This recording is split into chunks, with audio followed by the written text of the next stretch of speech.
हाँ जी। Good evening everyone. क्या मेरी आवाज आपको आ रही है? आना चाहिए आज आवाज। चलो, welcome welcome welcome welcome everyone, welcome to the class. I hope I am audible and visible to you people. Am I audible and visible to you guys? जल्दी बता दो एक बार चैट में, क्या मैं आपको दिखाई और सुनाई दे रहा हूं? Yes yes yes yes. Welcome everyone. एक सेकंड रुक जाना मेरे दोस्तों बस। हम्म चलो, am I audible and visible? Visible तो नहीं है सर, ऑडिबल है।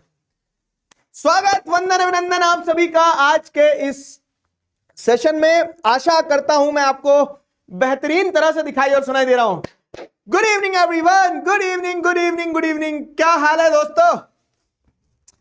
हाँ जी, क्या हालचाल?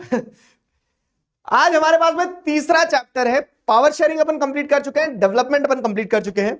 आज हमारे पास में चैप्टर है resource and development. Resource and development is a lovely chapter जिसमें आपको बहुत कुछ जानने को मिलेगा। ऐसी चीजें जो ज्योग्राफी से, मतलब ज्योग्राफी चैप्टर के स्टार्टिंग में कितने बच्चों ने, देखो कुछ बच्चे तो वो हैं जो आरंभ में थे, तो तुम्हारे लिए तो क्या है ना, ये नेट प्रैक्टिस हो गई, एक बार और अच्छे से एक बार रिवीजन हो गया। कुछ बच्चे ये हैं जो पहली बार किताब ही खोल रहे होंगे, जो इस भरोसे आए कि हाँ क्रैश कोर्स से धूम मचाएंगे। तो तुम ये बताओ ईमानदारी से कि तुमने आज तक पहले कभी चैप्टर पढ़ा है कि नहीं, ये वाला रिसोर्स एंड डेवलपमेंट वाला? फटाफट बताओ जरा तेजी से। क्यों, क्या तुम लोगों ने कभी पहले चैप्टर पढ़ा है? बताओ।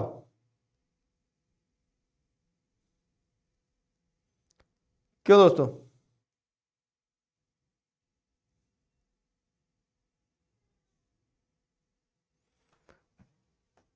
बताइए।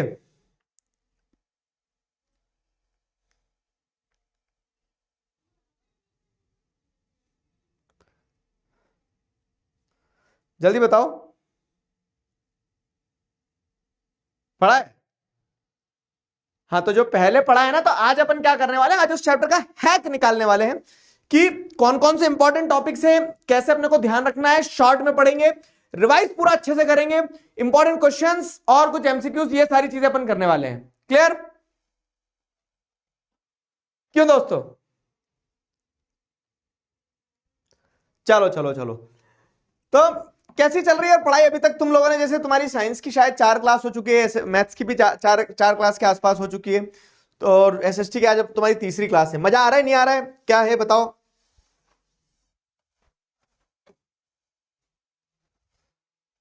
वो पेन आज तक नहीं मिल पाया, पर पता है वो दिन घुमा तो घूम ही गया है।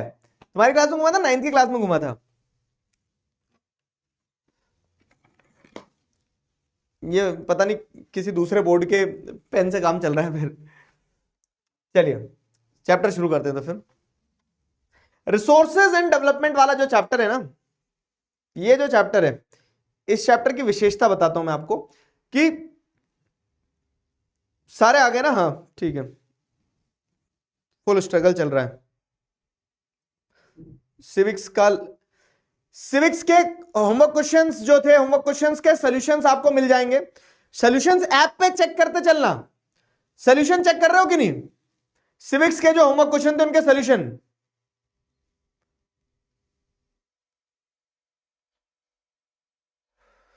हिस्ट्री, कल हिस्ट्री का चैप्टर है ना शायद, तुम्हें वीकली वो मिल जाता है शेड्यूल तुम्हारा, वो चेक करा तुमने? कल हिस्ट्री का चैप्टर है।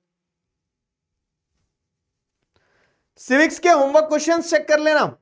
कहां मिलेंगे होमवर्क क्वेश्चंस? देखो एक बार फिर बता दे रहा हूं, जो बच्चे कंफ्यूज्ड है, माय कोर्सेज में जाना है, तो जो तुम्हारे कोर्सेज है तुम्हें दिख जाएंगे। मेरे तो सारे कोर्सेज है ना, क्योंकि मैं सब कोर्सेज में हूं, तो तुम्हें तुम्हारा दिख जाएगा। 10th का कहां गया? 10th कहां चले गई? 9th, निर्भय निर्भय निर्भय, कॉमर्स, ह्यूमैनिटीज, अरे उरी बाबा, 10th का कोर्स कहां गया? अरे मैं क्या 10th के कोर्स से बाहर निकल गया क्या मैं? ये रहा 10th अब है। 10th अब है के कोर्स में जाओगे। अब 10th अब है के कोर्स में जाओगे, सोशल साइंस में जाओगे। सोशल साइंस खोलोगे तो जैसे वीडियो पीडीएफ से ना, तो यहाँ ये पीडीएफ वाले सेक्शन में तुम्हारा ये पीडीएफ वाला सेक्शन, पीडीएफ वाले सेक्शन में के बाद में यहाँ आंसर आएंगे। ठीक है, पीडीएफ के बाद में यहाँ आंसर आ क्यों नहीं रहा है? तुम्हारे भी नहीं आ रहा कि सिर्फ मेरे ही नहीं आ रहा है? लॉल मोमेंट हो गया। तो ये पीडीएफ के बाजू में क्या बोल सकते हैं, जो होमवर्क क्वेश्चन सोल्यूशन करके एक सेगमेंट आएगा, ठीक है, वहां पे होमवर्क क्वेश्चन सोल्यूशन तुम्हें मिलते चलेंगे, ठीक है। एक बार रुक जाओ, मैं अभी बोलता हूँ, चेक करो मेरे इसमें होमवर्क क्वेश्चन सोल्यूशन नहीं दिख रहा है कि सबके इसमें नहीं दिख रहा है। यहां तुम्हें होमवर्क क्वेश्चन के सोल्यूशन मिल जाएंगे।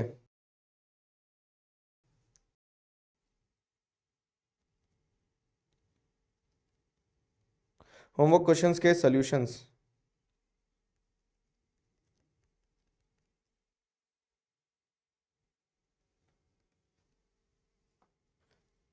ठीक है। इसमें ना होमवर्क क्वेश्चन के सॉल्यूशंस अभी दिख नहीं रहे हैं सेगमेंट में, एक बार चेक करना वो अपलोड हुए हैं नहीं हुए हैं, क्या है, डिले मत करा करो यार, उसमें हर अगली क्लास के दिन हमारे काम का रहता है, ठीक है। चलो अभी दिखेगा। तो हमारे 2 चैप्टर हो गए, दोनों चैप्टर के मैंने तुम्हें होमवर्क क्वेश्चन दिए थे, उनके सॉल्यूशंस भी हो गए। अब आते हैं किस चीज पे, आज तीसरा चैप्टर रिसोर्सेज एंड डेवलपमेंट वाला, ठीक।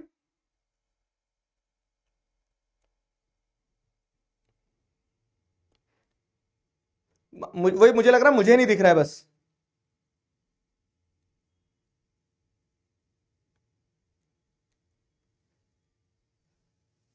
टाइम टेबल भी तुम्हें तुम्हारे कोर्स के सेक्शन में दिखेगा, वीकली टाइम टेबल, ठीक है।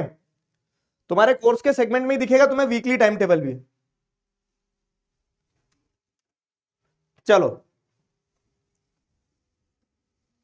चलो रिसोर्सेज एंड डेवलपमेंट, अगर बात करें रिसोर्सेज एंड डेवलपमेंट की, तो बेसिकली ये चैप्टर शुरू होता है आपका कि what do understand by resource. इस चीज से क्या होता है रिसोर्स, तो हर वो चीज, हर वो मटेरियल जो हमारी नीड को सेटिस्फाई कर रहा है, ठीक है। और उसके साथ में 3 वर्ड ध्यान रखना है कि टेक्नोलॉजिकली एक्सेसिबल है, economically feasible and culturally acceptable है। तो हर वो चीज जो हमारी नीड को सेटिस्फाई कर रहा है, जो टेक्नोलॉजिकली अवेलेबल है, मतलब हमारे पास में टेक्नोलॉजी है कि हम उस रिसोर्स को एक्सट्रैक्ट कर पाए, यूज कर पाए, वो टेक्नोलॉजिकल अवेलेबिलिटी हो गई, ठीक है। दूसरा क्या है, इकोनॉमिकली फीजेबल है, मतलब कि अगर मान लो आपने 50 रुपए खर्च करके एक मिनरल की खुदाई करी, वो मिनरल निकला 5 रुपए का, तो इकोनॉमिकली फीजेबल नहीं हुआ ना आपके लिए। मतलब 50 रुपए खर्च कर रहे हो लेकिन मिल रहा है आपको 5 रुपए, तो अगर आप 50 रुपए खर्च कर रहे हो तो आपको उस पर 100 200 400 रुपए का अगर सामान निकल के आ रहा है, तब तो आप इकोनॉमिकली उसको ये बोल पाओगे ना कि फायदे का सौदा है। तो इकोनॉमिक फिजिबिलिटी होना चाहिए हर चीज की, टेक्नोलॉजिकली एक्सेसिबल होना चाहिए कि आपके पास वो टेक्नोलॉजी हो। ऐसा नहीं है कि सोना की खदान है तो सोना हाथ से ही खोदने लगे कि हाथ से पूरी मिट्टी खोद दूंगा मैं। आपके पास प्रॉपर टेक्नोलॉजी होना चाहिए कि आप उस रिसोर्स को एक्सट्रैक्ट कर पाओ, ठीक है। तो रिसोर्स क्या कहलाता है, हर वो चीज जो हमारी जरूरत पूरी कर रही है, वहां तक तो ठीक है। जो चीज हमारी जरूरत पूरी करती है, जैसे पानी हो गया, ठीक है, हवा हो गया, ये सब रिसोर्स है। तो हर वो चीज जो हमारी जरूरत पूरी कर रही है, प्रोवाइडेड टेक्नोलॉजिकली एक्सेसिबल है कि हमारे पास टेक्नोलॉजी है कि हम उसको एक्सेस कर पा रहे हैं, इकोनॉमिकली फीजेबल है, मतलब कि उतना पैसा उससे निकल के आ रहा है जितने लॉस ना हो, एंड कल्चरली एक्सेप्टेबल है। कल्चरली एक्सेप्टेबल है मतलब क्या है कि सोसाइटी भी उस चीज को रिसोर्स मानती हो। जैसे अगर सोसाइटी सोने को इंपॉर्टेंस नहीं देती है, ये वाला सोना नहीं, ये गले वाला सोना, ठीक है, तो अगर सोसाइटी जो है गोल्ड को इंपॉर्टेंस नहीं देती, तो पड़ा है गोल्ड, जैसे पत्थर पड़े वैसे गोल्ड भी पड़ा रहता है, पत्थर भी तो प्रकृति से मिल रहा है और गोल्ड भी प्रकृति से मिल रहा है, तो जैसे पत्थर पड़ा है वैसे गोल्ड को भी पड़े रहने देते अपन, लेकिन नहीं, क्योंकि कल्चर ने, सोसाइटी ने उसको इतनी एक्सेप्टेंस दी है, कल्चरली एक्सेप्टेबल है ना वो, एज अ रिसोर्स स्टैब्लिश हो चुका है, एज अ रिसोर्स स्टैब्लिश हो चुका है गोल्ड। तो कल्चरली एक्सेप्टेबल होना चाहिए कि सोसाइटी जो है, कल्चर जो है, उस चीज को रिसोर्स माने। तो ये 3 फैक्टर जब होते हैं किसी भी चीज में, तब कुछ भी चीज क्या बनती है, रिसोर्स बनती है, समझे। तब कुछ भी चीज क्या होती है, रिसोर्स बनती है। क्लियर हुआ, बताओ जल्दी एक बार। ब्रह्मास्त्र आ गया, ठीक है भाई, छाती पे ले लो ब्रह्मास्त्र को एकदम से। तो हर वो चीज जो हमारी नीड सेटिस्फाई कर रही है, प्रोवाइडेड टेक्नोलॉजिकली एक्सेसिबल है, इकोनॉमिकली फीजेबल है और कल्चरली एक्सेप्टेबल है। ये तीनों क्राइटेरिया जब पूरे हो रहेंगे तभी किसी चीज को आप क्या कहोगे, रिसोर्स कहोगे, ठीक है। और पुरानी बुक्स, जिनके पास बहुत पुरानी बुक्स है, 4-5 साल पुरानी बुक्स, उन बुक्स में क्या है ना, उन बुक्स में on the basis of origin, exhaustibility, ownership, status of development को एक्सप्लेन किया गया। लेकिन क्योंकि नई बुक में अब एक्सप्लेन नहीं किया गया है, तो प्रीवियस ईयर क्वेश्चन में करोगे तो बहुत पुराने प्रीवियस ईयर क्वेश्चन में इनका एक्सप्लेनेशन पूछा जाता है, लेकिन अब नई एनसीईआरटी की बुक में नहीं है, तो आपको लोड नहीं लेना है।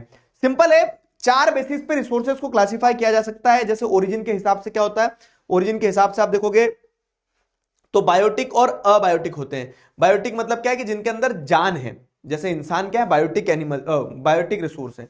और जिनके अंदर जान नहीं लेकिन जो नेचर में है, जैसे पहाड़ हो गया, नदी हो गया, ठीक है, तो वो अबायोटिक कहलाते हैं। तो वैसे ही एग्जॉस्टिबिलिटी के हिसाब से क्या होते हैं, रिन्यूएबल और नॉन रिन्यूएबल रिसोर्सेज हो जाते हैं। ओनरशिप के हिसाब से क्या हो जाएंगे कि इंडिविजुअल के रिसोर्सेज हैं, पब्लिक के मतलब कम्युनिटी ओन रिसोर्स है, नेशनल रिसोर्स है, इंटरनेशनल रिसोर्स है, ये आ जाता है। स्टेटस ऑफ डेवलपमेंट के हिसाब से कुछ रिसोर्सेज पूरी तरह से डेवलप हो चुके हैं, कुछ पोटेंशियल रखते हैं, कुछ स्टॉक हैं, कुछ रिजर्व्स हैं। तो ऐसे करके स्टेटस ऑफ डेवलपमेंट के हिसाब से भी क्लासिफिकेशन होता है। ये क्लासिफिकेशन पुरानी बुक्स में डिटेल में दिया गया था, अब नई बुक्स में डिटेल में नहीं है, तो लेकिन है तो पढ़ने के लिए पढ़ रहे हैं अपन, ठीक है।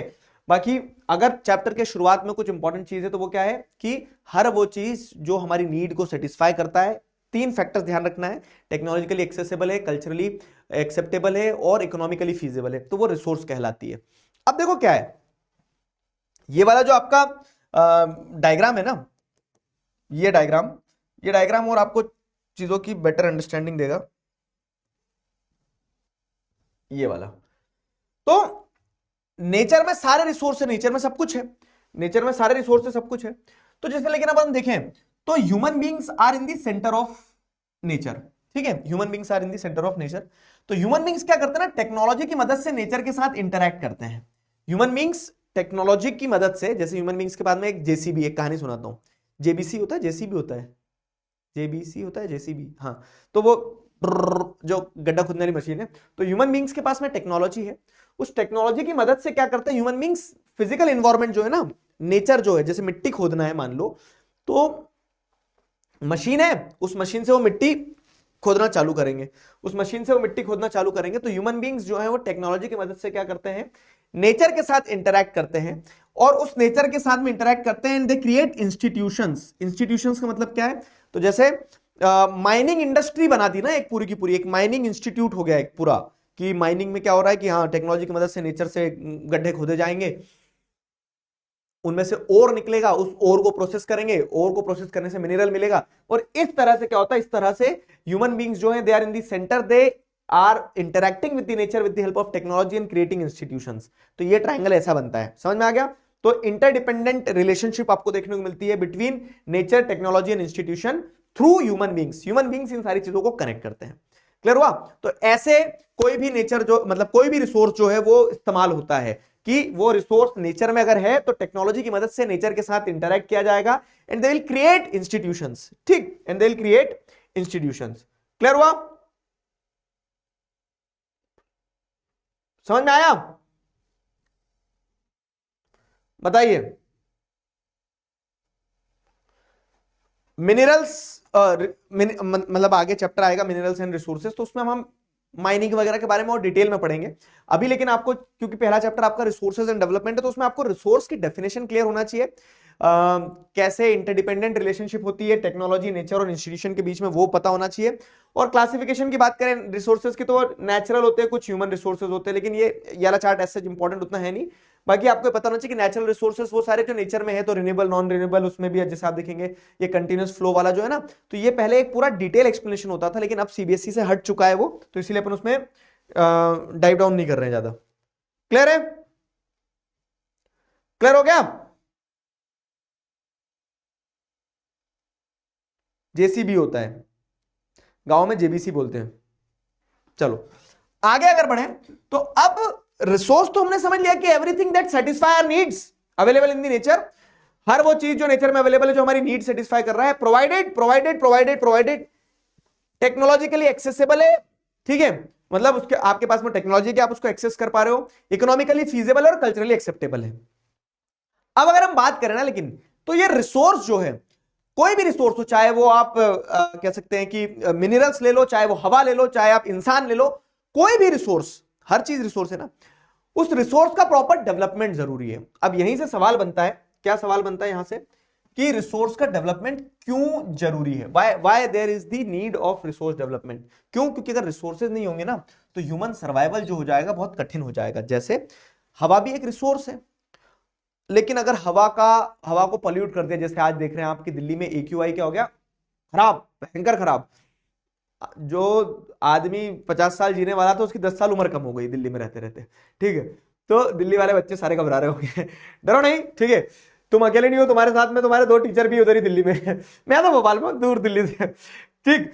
तो क्या बता रहा था मैं तुम्हें, हाँ, कि ह्यूमन रिसोर्सेज के सर्वाइवल के लिए रिसोर्सेज का डेवलपमेंट बहुत इंपॉर्टेंट है। एक एग्जांपल देता हूं कि अगर मान लो रिसोर्स प्रॉपरली डेवलप्ड नहीं है ना, कि हवा जो है तो हवा को खराब कर दिया एकदम, तो उससे क्या होगा कि खराब हवा जब इंसान इनहेल करेगा तो इंसान भी खराब हो जाएगा, ठीक। तो इसीलिए इंपॉर्टेंट है, इसीलिए नीड को समझना है कि फॉर द ह्यूमन सर्वाइवल, ठीक है, proper development of resource is very important. और उसी से कनेक्टेड पार्ट ये भी है कि अगर डेवलपमेंट नहीं होगा रिसोर्स का, तो रिसोर्सेज का अगर प्रॉपर ध्यान नहीं रखा जाएगा, प्रॉपर डेवलपमेंट नहीं होगा, तो it may create these problems. अगर रिसोर्सेज का डेवलपमेंट नहीं हो तो ये प्रॉब्लम्स होगी। अब सुनो, मैं तुम्हें बता रहा हूं कैसे नोट्स की सिग्निफिकेंस है। मैंने नोट्स में सिर्फ वो चीजें रखी है इंपॉर्टेंट और क्रिस्प, कि तुम एक बार पढ़ो और तुम्हें सारे क्वेश्चंस के आंसर्स पता चलते चलना चाहिए। मतलब रिवीजन भी हो रहा है और इंपॉर्टेंट, मतलब चैप्टर तो पूरा ही समझा रहा हूं मैं आपको, लेकिन आपको बोलते हैं ना कि पूरा समझने के बाद में क्या क्या महत्वपूर्ण है वो ध्यान रखना है।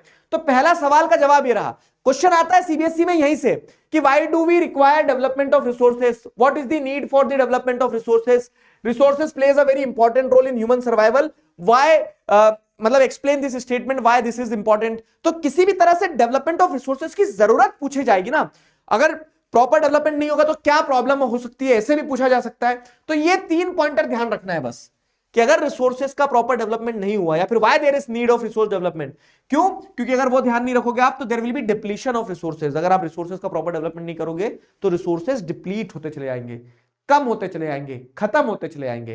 तो डिप्लीशन ऑफ रिसोर्सेज एक पॉइंट आया, ठीक है। तो इसीलिए ये पहला पॉइंट आपको समझना होगा कि डिप्लीशन ऑफ रिसोर्सेज में टेक प्लेस। अगर आप रिसोर्सेज का ध्यान नहीं दोगे तो रिसोर्सेज खत्म हो जाएंगे, डिप्लीशन ऑफ रिसोर्स होगा। दूसरा, अगर आप रिसोर्सेज का प्रॉपर डेवलपमेंट नहीं करोगे ना, तो रिसोर्सेज क्या हो जाएंगे कि जिनके पास है उनके पास तो बहुत हो जाएंगे, और जिनके पास नहीं है तो वो बेचारे वंचित रह जाएंगे। इसका एक एग्जांपल देता हूं। जैसे हमने क्या देखा कि जो शहर में वाटर डेवलपमेंट सिस्टम होता है ना, कि पानी सबके घरों तक पहुंचना चाहिए, तो अमीर लोगों ने तो क्या कर लिया, अपने घर में बोरवेल करवा ली और ये सारा सब कुछ करवा लिया, तो उनके पास में उनका पर्याप्त पानी हो गया, ठीक है, कभी भी बोरवेल चला ली, कुछ भी कर लिया और पर्याप्त पानी हो गया। लेकिन जो व्यक्ति अफोर्ड नहीं कर सकता है उसकी दिक्कत हो गई। कैसे दिक्कत हो गई उसकी? जो व्यक्ति अफोर्ड नहीं कर सकता उसकी मतलब जिनके घर में प्राइवेट सोर्स ऑफ वाटर नहीं है वो, तो वो डिपेंडेंट होते हैं म्यूनिसिपैलिटी के ऊपर, और या फिर टैंकर आ रहा है, ये वो सारा सब कुछ होता है। तो अमीर व्यक्ति तो क्या कर रहा है कि गाड़ी भी धो रहा है, हाँ शर्मा जी, और पानी वेस्ट कर रहा है, बहा दे रहा है पूरा पानी। गरीब व्यक्ति लेकिन वही एक बाल्टी पानी को तरस जा रहा है ना। तो अगर रिसोर्सेज का प्रॉपर डेवलपमेंट नहीं है तो होगा क्या कि कुछ लोगों के हाथ में तो बहुत होगा रिसोर्स और कुछ के हाथ में नहीं होगा। और इसी कारण से सोसाइटी में आपको हैव्स और हैव नॉट्स दिखेंगे, कि कुछ लोग हैं जिनके पास नहीं है, they are have not, and कुछ है जिनके पास बहुत कुछ है तो दे आर हैव्स। वही जिनके पास है वो रिच कहलाने लगते हैं, जिनके पास नहीं है वो गरीब कहलाने लगते हैं, पुअर कहलाने लगते हैं। तो ये चीज ध्यान रखना होगी कि अगर रिसोर्सेज का प्रॉपर डेवलपमेंट नहीं होगा तो एक तो डिप्लीशन होगा रिसोर्स का, दूसरा क्या होगा, resources will be accumulated in the hands of few people. कुछ लोगों के हाथ में ज्यादा रिसोर्स हो जाएंगे और कुछ लोगों के हाथ में नहीं होंगे, ठीक है। तो accumulation of resources in the hands of few, ये एक प्रॉब्लम होगी। ग्लोबल इकोलॉजिकल क्राइसिस, ये भी एक दिक्कत होगी। ग्लोबल इकोलॉजिकल क्राइसिस मतलब क्या है कि अगर मान लो रिसोर्सेज का प्रॉपर डेवलपमेंट नहीं किया, जैसे हवा खराब कर दी हमने, मान लो एक उदाहरण दे रहा हूं, तो ऐसा नहीं है कि हवा सिर्फ दिल्ली वालों को ही खराब लगेगी। वो हवा तो खराब हो रही तो वो यहां से उड़ के वहां जाएगी। अगर पानी खराब हो रहा है तो यहां से पानी वहां जाएगा, वाटर टेबल पूरी दुनिया का एक साथ गिरेगा। तो इससे क्या होगा ना, इससे आपको देखने को मिलेगा ग्लोबल इकोलॉजिकल क्राइसिस, मतलब ऐसी समस्याएं होंगी जो पूरे विश्व को प्रभावित करेगी। जैसे ग्लोबल वार्मिंग, अगर मान लो लोग ज्यादा ग्रीन हाउस गैसेज रिलीज करेंगे तो उससे ग्लोबल वार्मिंग बढ़ेगी, अर्थ का टेम्परेचर बढ़ेगा। अब जब अर्थ का टेम्परेचर बढ़ेगा तो ऐसा नहीं है कि सिर्फ इंडिया को ही गर्मी लगेगी, ठीक है। वो अर्थ का टेम्परेचर बढ़ने से अमेरिका भी अफेक्ट होगा, नॉर्वे भी अफेक्ट होगा, चाइना भी अफेक्ट होगा, अफ्रीका भी अफेक्ट होगा। तो अगर हम रिसोर्सेस का प्रॉपर डेवलपमेंट नहीं करेंगे तो this will lead to global ecological crisis. अब बताओ, देखो ऑब्जेक्टिव ये होना चाहिए कि अगर आप 1 से 1.5 घंटा क्लास में पढ़ रहे हो तो एक बार पढ़ो, आखिरी बार पढ़ो, यही पढ़ के जाओ, इसके बाद और कहीं नहीं पढ़ना है। समझ में आया?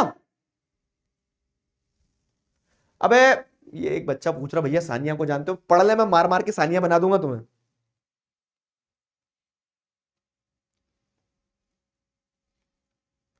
ठीक है, तो इस क्वेश्चन का आंसर कि डेवलपमेंट ऑफ रिसोर्स की जरूरत क्यों है, तो उसका आंसर ये है।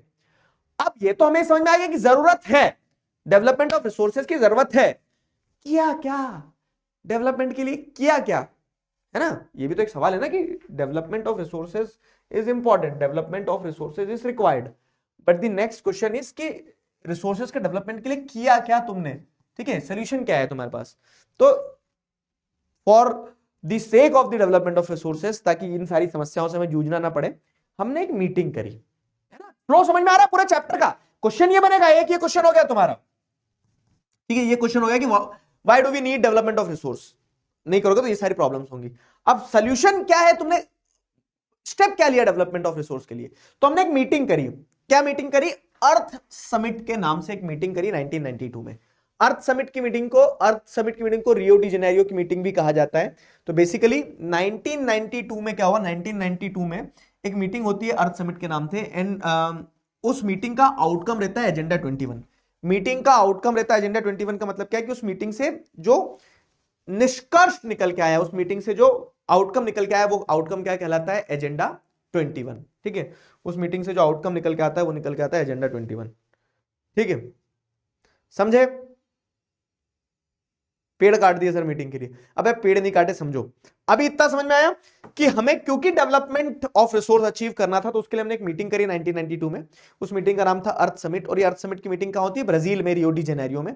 और उस मीटिंग में जब, जैसे बोलते हैं ना कि अलवा मीटिंग कीजिए, तो ऐसा नहीं है कि वो मीटिंग से कुछ निकल के नहीं आया, उस मीटिंग से जो आउटकम निकल के आया, उस आउटकम का नाम है एजेंडा 21, ठीक है। अब इस मीटिंग में क्या हुआ था, देखो पहले मीटिंग में क्या हुआ, तो 100 से ज्यादा जो हेड ऑफ द स्टेट्स थे वो रियो डी जेनेरियो ब्राजील में मिलते हैं। और मिलते क्यों है, to address this problem of environmental protection, socio economic development at the global level, की ग्लोबल लेवल पे हम ये प्रॉब्लम को सॉर्ट कर पाए, ठीक है। अब उस प्रॉब्लम को सॉर्ट कैसे करेंगे, तो उस मीटिंग में उन्होंने निष्कर्ष किया, डिबेट डिस्कशन हुआ चाय पानी के अलावा भी, और उस मीटिंग में आउटकम निकल के आया एजेंडा 21, मतलब कि 21st सेंचुरी के लिए एक एजेंडा बनाया जाए जिसके थ्रू क्या अचीव करना होगा। तो दी outcome of the meeting that was agenda 21, उस एजेंडा 21 में ये एम रखा गया कि we should achieve global sustainable development, ठीक है। ये टर्म अपने आप में समझने के लिए जरूरी है, सस्टेनेबल डेवलपमेंट, इसको भी समझेंगे। तो इस मीटिंग का आउटकम सस्टेनेबल डेवलपमेंट था, और उस सस्टेनेबल डेवलपमेंट को कैसे अचीव करोगे, through combating environmental damages, poverty and diseases by global cooperation. तो तीन तीन राक्षसों को खत्म करना था। इन्वायरमेंटल डैमेज को अपने को कॉम्बेट करना है, खत्म करना है, कि प्रकृति को नुकसान जो हो रहा है, गरीबी को हटाना है और बीमारियों को हटाना है। और कैसे हटाओगे, थ्रू ग्लोबल कॉपरेशन। तो सारे ग्लोबल लीडर्स बैठे थे, जब 100 से ज्यादा देशों के लीडर्स, तो उन्होंने तय किया कि आपस में अपन दोस्ती करेंगे, और दोस्ती करके क्या करेंगे, दुनिया को बचा लेंगे। एवेंजर्स बन गए, ठीक है। वो जो अलवा मीटिंग कीजिए, वो यही अप्लाई होता, कोशिश करी, चलो अच्छी बात है कोशिश करी, लेकिन उतना इफेक्टिव रहा नहीं है चीजें। आज भी हम देख रहे हैं तो इन्वायरमेंटल क्राइसिस हमें देखना पड़ रहे हैं, ठीक है, इन्वायरमेंटल क्राइसिस हम जूझ रहे हैं। खैर, अगर मैं तुम्हें यहां तक समराइज करवाऊं तो इसमें क्या है, एजेंडा 21 पे क्वेश्चन आ जाता है। तो agenda 21 was the outcome of earth summit, जिसके चलते it was aim to achieve global sustainable development, how, through combating environmental damages, poverty and diseases by global cooperation. तो ये कहानी बनेगी, ठीक है, ये कहानी बनेगी, समझ गए। ऐसी कहानी बनना है और इस तरह से कहानी चलना है।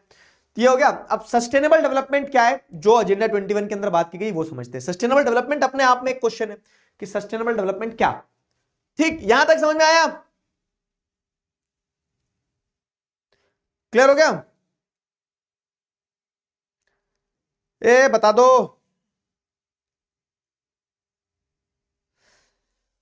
अब्दुल अहाद आर्मियन, बेटा बताओ क्या समस्या है, मुझे किसी से कोई दिक्कत नहीं है, पढ़ाओ, तुम बताओ तो सही मैं जो पूछ रहा हूं।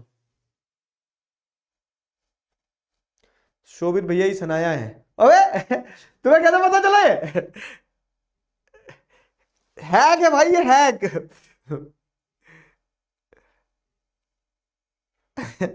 सनाया मल्होत्रा, पूरा नाम बता दो ना, सनाया मल्होत्रा। तुम्हें कैसे पता चला लेकिन ये?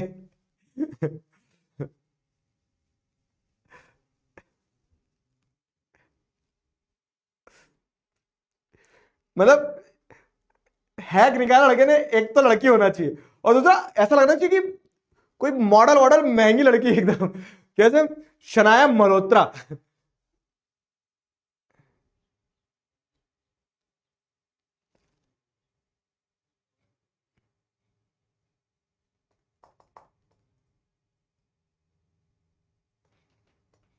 समझ गए? चलो, है ना? तो ये पूरा फ्लो है। तो अब जैसे अगर हम बात करें, एक टर्म निकल के आया कि एजेंडा 21 में हमें अचीव करना था सस्टेनेबल डेवलपमेंट। तो सस्टेनेबल डेवलपमेंट को, अच्छा प्रशांत भैया ने बताया, ठीक है। तो अब सवाल है कि सस्टेनेबल डेवलपमेंट को कैसे अचीव करें, how to achieve sustainable development. ठीक, तो how to achieve sustainable development में ये कहानी है, ध्यान रखना। How to achieve sustainable development में ये कहानी है कि सस्टेनेबल डेवलपमेंट है क्या बेसिकली। तो sustainable economic development means growing today without harming the environment और reducing resources needed by the future generation. Simple शब्दों में अगर मैं बताऊं तो इस तरीके से विकास करना कि हमारी आज की नीड्स पूरी हो जाए, ठीक है।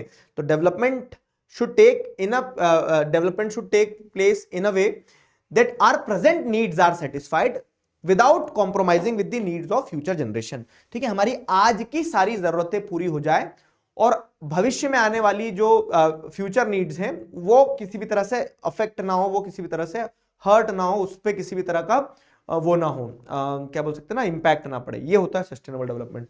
समझ गए? सस्टेनेबल डेवलपमेंट समझ में आया? जल्दी बताओ, is that clear? Sustainable development कि ग्रोइंग या फिर development in a way that present needs are satisfied without harming the needs of future generation. Which among the following statement is true about agenda 21? तो जैसे मैंने बताया कि agenda 21 वगैरह पे क्वेश्चन बनते हैं, तो कौन सा स्टेटमेंट सही है? Promote global military cooperation, plan to achieve global sustainable development, it was signed by 2001, it focuses only on protecting forest. Clear हुआ? बताओ।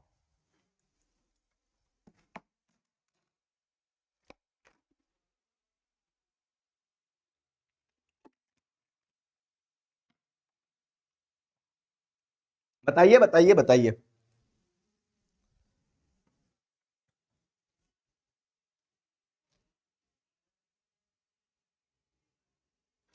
यार देखो, बैकलॉग मत बनने दो बस। पोल में दो आंसर बेटा, पोल में सब कर लेना दुनिया की सारी चीजें, लेकिन बैकलॉग मत बनने देना। बैकलॉग बन गए बहुत मारूंगा मैं तुम्हें। हम क्योंकि ये ऑब्जेक्टिव है इसका कि एकदम फ्रेश शुरुआत कर रहे हैं, 45 दिन के अंदर सब कुछ अच्छे से पढ़ेंगे, और तुम इसमें भी बैकलॉग बना लगे तो एक तो पुराने बैकलॉग का सिरदर्द, दुख, और ये नए बैकलॉग और बना के बैठ गए।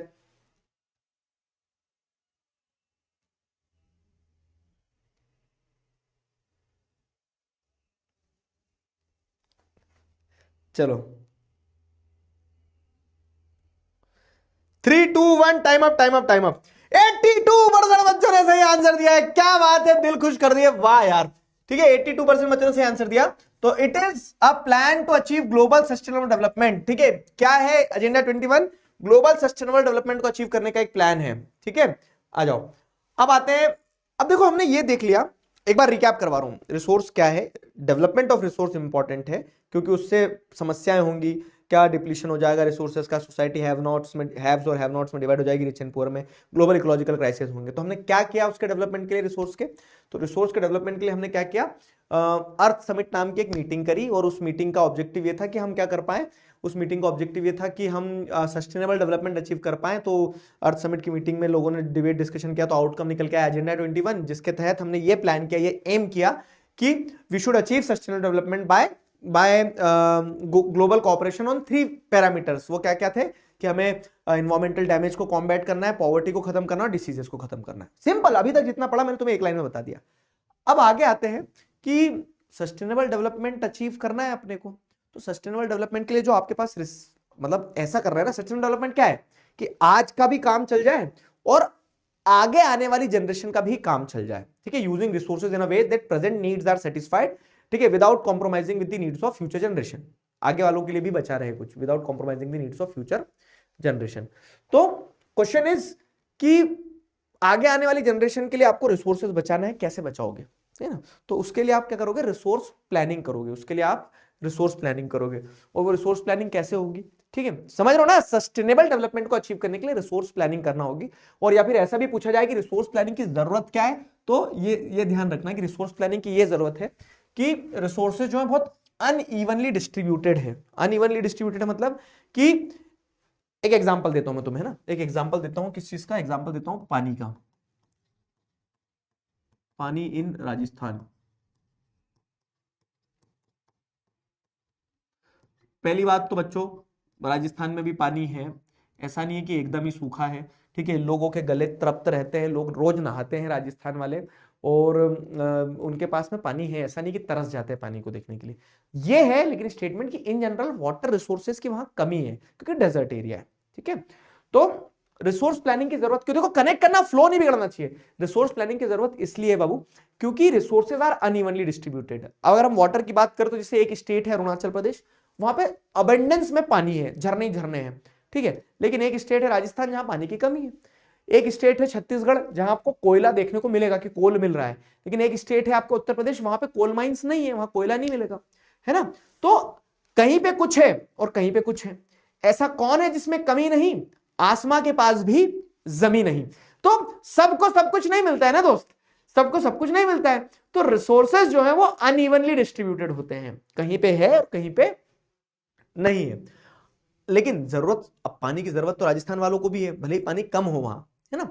तो लेकिन जरूरत तो सबको चाहिए रहती है हर चीज की, तो इसीलिए हमें रिसोर्स प्लानिंग करनी होती है so that resources gets distributed to each and everyone, ठीक है। Resources gets distributed to all the region, resources सब तक पहुंच पाए, इसलिए रिसोर्स प्लानिंग की जरूरत है।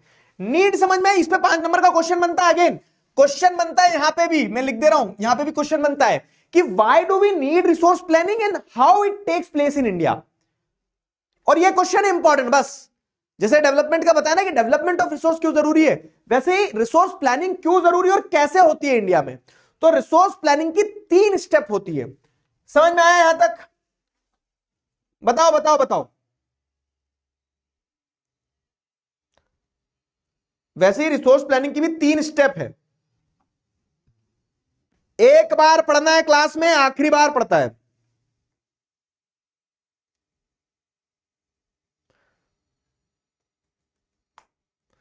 वहां जाते जाते ही सूख जाता है सर पानी, तभी तो कमी होती है।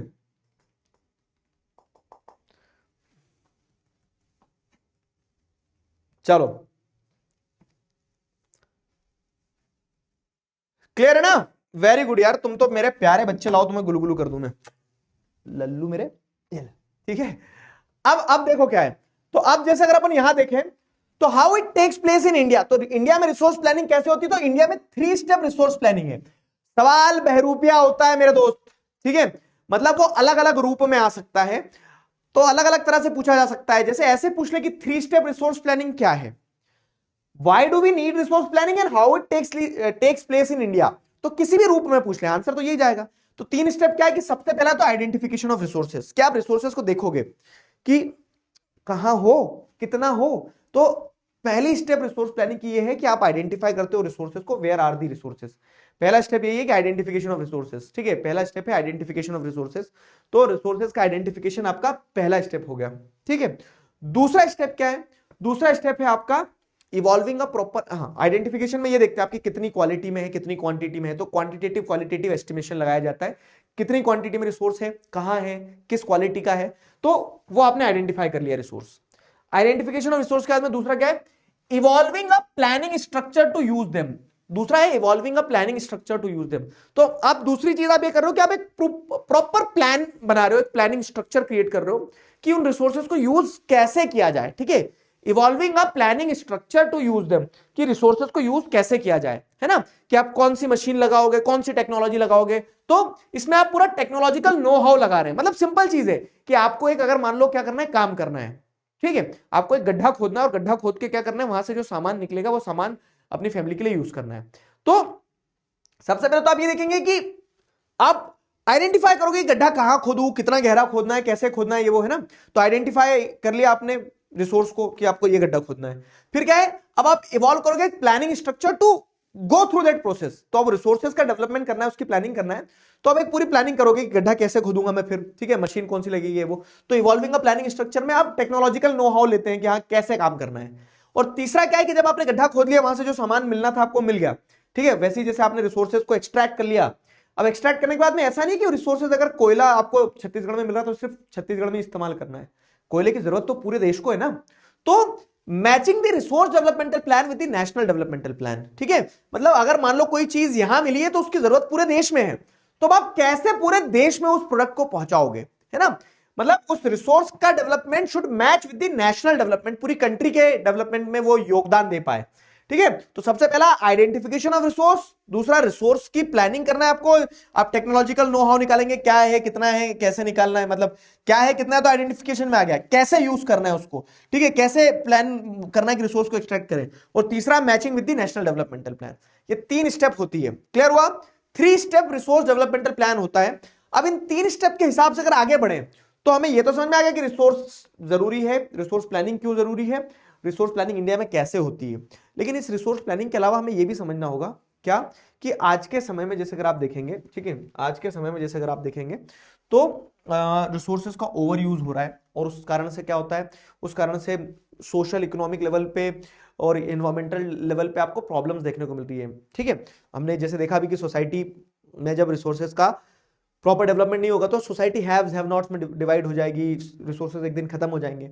तो कंजर्वेशन ऑफ रिसोर्स यहां पे वही बताता है कि अलार्म बज गया है कि भाई साहब जाग जाओ, क्योंकि रिसोर्सेज का क्या हो रहा है, डिप्लीशन हो रहा है, रिसोर्सेज खत्म हो रहे हैं, है ना, रिसोर्सेज का डिप्लीशन हो रहा है। तो रिसोर्सेज का कंजर्वेशन बहुत ज्यादा जरूरी है, और इसी कंजर्वेशन के लिए जैसे आप देखेंगे तो महात्मा गांधी ने एक स्टेटमेंट दिया था क्या, कि we have enough for our needs but not for our greeds, मतलब हमें हमारी जरूरत पूरी करने के लिए पर्याप्त दिया है प्रकृति ने, लेकिन अगर हम लालच पे उतर आए ना तो हमारी लालच कभी पूरी नहीं होगी।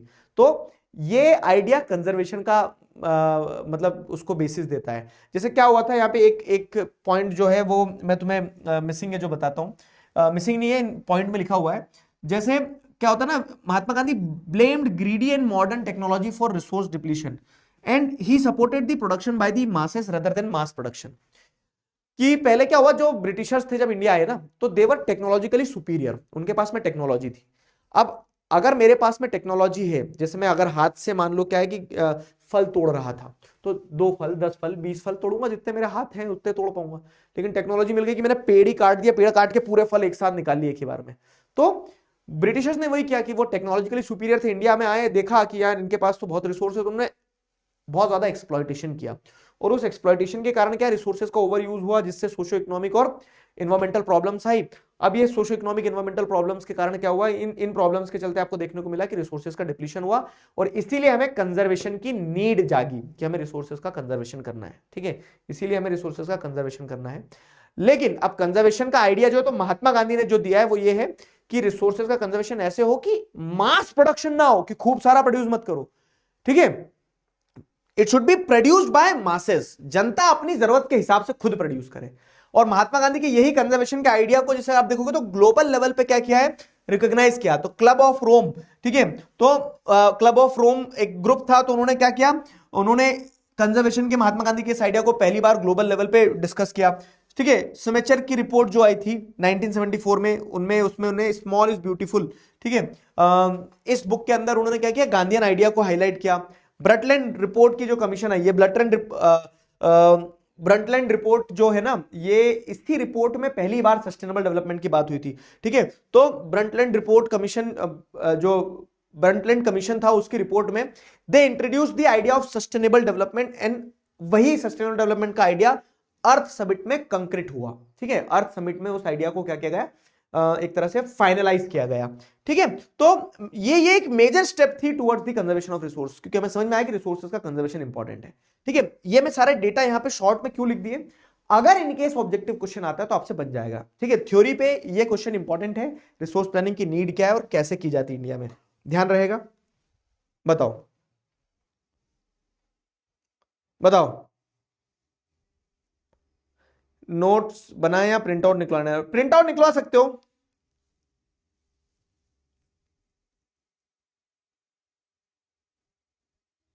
है ना।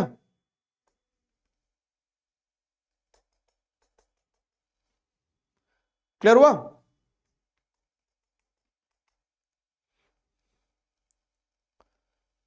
चलो भाई,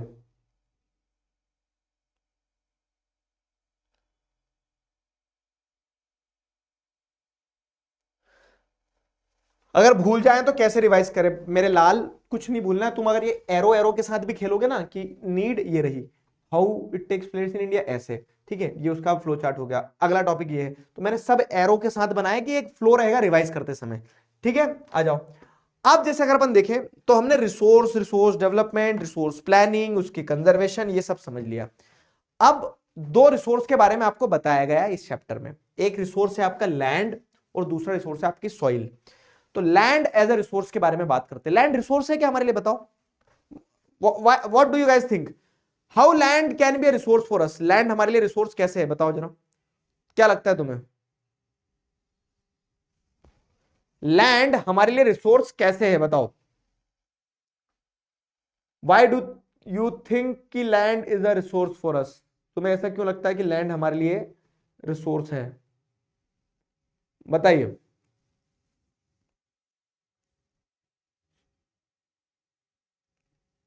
why do you guys think कि लैंड हमारे लिए रिसोर्स है? बोलो।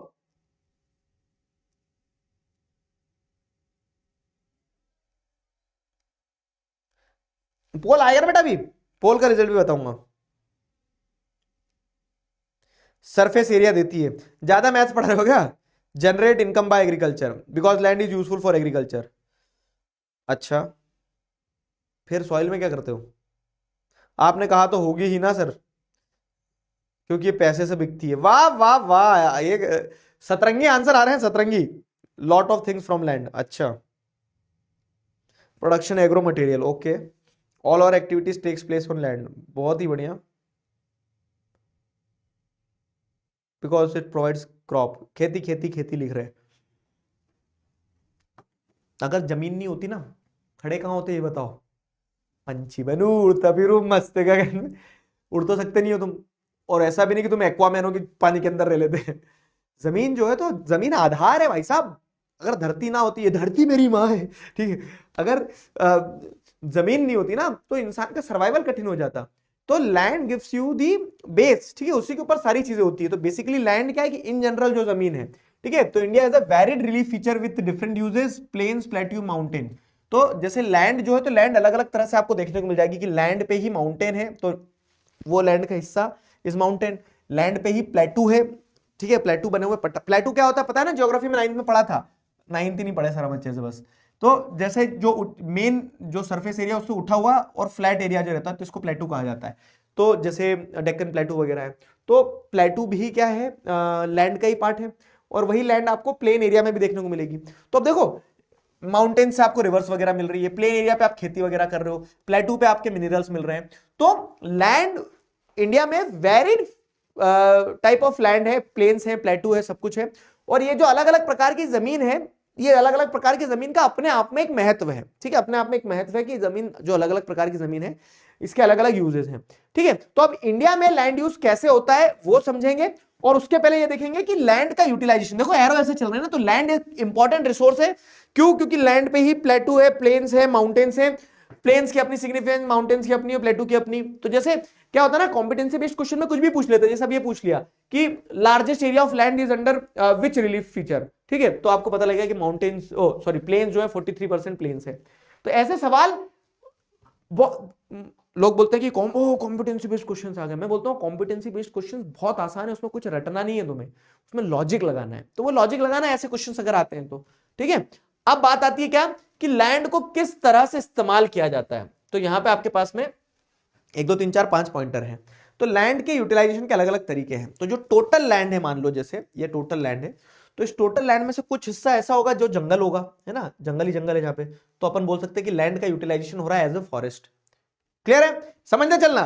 तो लैंड का यूटिलाइजेशन कैसे हो रहा है, तो लैंड का एक मेजर हिस्सा जो है एज अ फॉरेस्ट यूज होता है, लैंड यूटिलाइजेशन हो गया। फिर उस जमीन का कुछ हिस्सा हो सकता है ऐसा भी होगा लॉन, ऐसा भी होगा उस जमीन का कुछ हिस्सा land not available for cultivation, मतलब ऐसा जमीन जो जंगल तो नहीं है जिसपे, लेकिन जिसपे खेती भी नहीं की जा सकती। क्यों नहीं की जा सकती है? क्योंकि या तो वो बैरन लैंड होगी, मतलब या तो वो बंजर जमीन होगी, या तो वहां पे रोड्स बन गए। तो अब रोड्स बन गए तो वो रोड के अंदर गड्ढा करके खेती करोगे क्या? नहीं ना। तो कुछ हिस्सा बैरन लैंड है, कुछ हिस्से पे रोड्स बन चुका है, फैक्ट्रीज बन चुके हैं, घर बन चुके हैं, मॉल बन चुके हैं। जैसे एक एग्जांपल के तौर पे आज मैं जहां खड़ा हूं, ठीक है, यहां पे एक समय पे खेत हुआ करता था, आज से 30 साल पहले, ठीक। लेकिन आज क्या है, आज जो हमारी कॉलोनी के बिल्डर थे उन्होंने क्या करा, उनके खेत को कॉलोनी में काट दिया, कॉलोनी में काट के उन्होंने घर बना दिया और लोग रह रहे हैं। समझ रहे हो ना मेरी बात? तो वो वाला कॉन्सेप्ट है यहां पे कि लैंड नॉट फॉर कल्टीवेशन में जो खेती के लिए अवेलेबल नहीं है। क्यों? क्योंकि या तो उस पर हो ही नहीं सकती, बंजर जमीन है, बैरन लैंड, या फिर रोड्स बन गए, फैक्ट्रीज बन गए, कंस्ट्रक्शन हो गया है। ठीक, तो लैंड का दूसरा यूटिलाइजेशन ये हो गया। अब लैंड का तीसरा यूटिलाइजेशन अदर अनकल्टिवेटेड लैंड, मतलब कि खेती की जा सकती है लेकिन वहां पे क्या है, दूसरा काम हो रहा है। जैसे पैस्च्योर लैंड होगी, वो वहां पे जानवर ग्रेज करते होंगे। ठीक है, जानवर का भी तो कुछ ध्यान रखो भाई, इंसान जानवर ही बने जा रहा है। तो अदर अनकल्टिवेटेड लैंड मतलब कि उस पर खेती नहीं हो रही, की जा सकती लेकिन कुछ और हो रहा है। कुछ और हो रहा है तो क्या हो रहा है, अगर रोड होते तो वो तो फिर इस कैटेगरी में जाता, land not available for cultivation में। लेकिन वहां पे आपको देखने को मिल रहा है कि वो पैस्च्योर लैंड है, वहां पे खेती की जमीन नहीं है, वो जानवरों के ग्रेज करने के लिए, घास खाने के लिए भैंस की। ठीक है, अंडर मिसलिनियस ट्री क्रॉप्स, या फिर वहां पे क्या है, वो फॉरेस्ट भी नहीं है, फॉरेस्ट होता तो फॉरेस्ट की कैटेगरी में। मिसलिनियस ट्री क्रॉप्स है, मतलब जैसे एक जमीन का टुकड़ा है, उस पर 4 पेड़ इधर लगे, 4 पेड़ उधर लगे, ऐसे 2-2 4-4 पेड़ लगा दिए, इधर उधर पेड़ लगा दिए। ठीक है, तो अदर अनकल्टिवेटेड लैंड हो गया, उसके अंदर आपको पैस्च्योर लैंड हो गया, अंडर मिसलिनियस ट्री क्रॉप्स आपको देखने को मिल गया। ठीक है, मिसलिनियस ट्री क्रॉप्स के फॉर्म में आपको देखने को मिल रहा है। या फिर वो क्या है, या फिर वो कल्चरेबल वेस्टलैंड है। कल्चरेबल वेस्टलैंड मतलब क्या है कि उस पर खेती हो सकती है, अच्छे से समझना है क्योंकि क्वेश्चन आते हैं। ठीक है, कल्चरेबल वेस्टलैंड मतलब क्या है कि जिसपे खेती हो सकती है। ये सब मैंने डेफिनेशन में आगे डिफाइन करे, जैसे चैप्टर 1 और 2 में, मतलब 2 चैप्टर जो भी पढ़ा है उसमें बताया था ना, तो डेफिनेशन का लोड मत लेना, अबे हट जा। ठीक है, कल्चरेबल वेस्टलैंड का मतलब ये है कि वो जमीन पे खेती की जा सकती है लेकिन उसको खाली छोड़ दिया है। और कितना समय, 5 साल से ज्यादा, 5 years प्लस। अगर किसी जमीन को 5 साल से ज्यादा खाली छोड़ दिया जाता है तो वो कल्चरेबल वेस्टलैंड कहलाती है। ठीक है, तो उस जमीन को क्या कहा जाता है, कल्चरेबल वेस्टलैंड कहा जाता है। क्लियर? अगर किसी जमीन को 5 साल से ज्यादा खाली छोड़ दिया जाता है तो उसे कल्चरेबल वेस्टलैंड कहा जाता है, कल्चरेबल वेस्टलैंड। क्लियर हुआ? हाँ जी, हाँ जी। लैंड तो धीरे धीरे कम होते जा रही है, पॉपुलेशन बढ़ती जा रही है, तो आने वाले समय में इंसान कहां रहेगा, एक इंसान दूसरे इंसान के सिर पे रहेगा। अबे फ्लैट बन रहे हैं ना इसीलिए तो फ्लैट बन रहे हैं। ऐसा नहीं है, देखो ये तो एक चीज है, आगे पढ़ेंगे कि land is a finite resource. आप ऐसा नहीं कि मंत्र मारोगे जमीन बड़ी हो जाएगी, जमीन उतनी ही रहना है ना। Land is a finite resource. App में स्क्रीनशॉट नहीं आएंगे बाबू।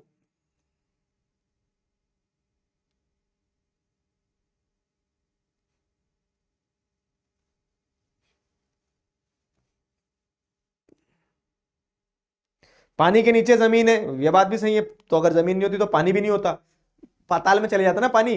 वो पाताल में तो गर्मी है, वो कढ़ाई चल रही है ना वहां पे, एक जो बच्चे अच्छे से नहीं पड़ेगा उसी कढ़ाई में डाले जाओगे बेटा तो वो कढ़ाई में जाता पानी, तो पानी सब गैस बन जाता। यहां तक समझ में आया? टाइम टेबल नहीं दिख रहा है, रुक जाओ, अभी तुम्हारे टाइम टेबल की सेटिंग बनाता हूं मैं।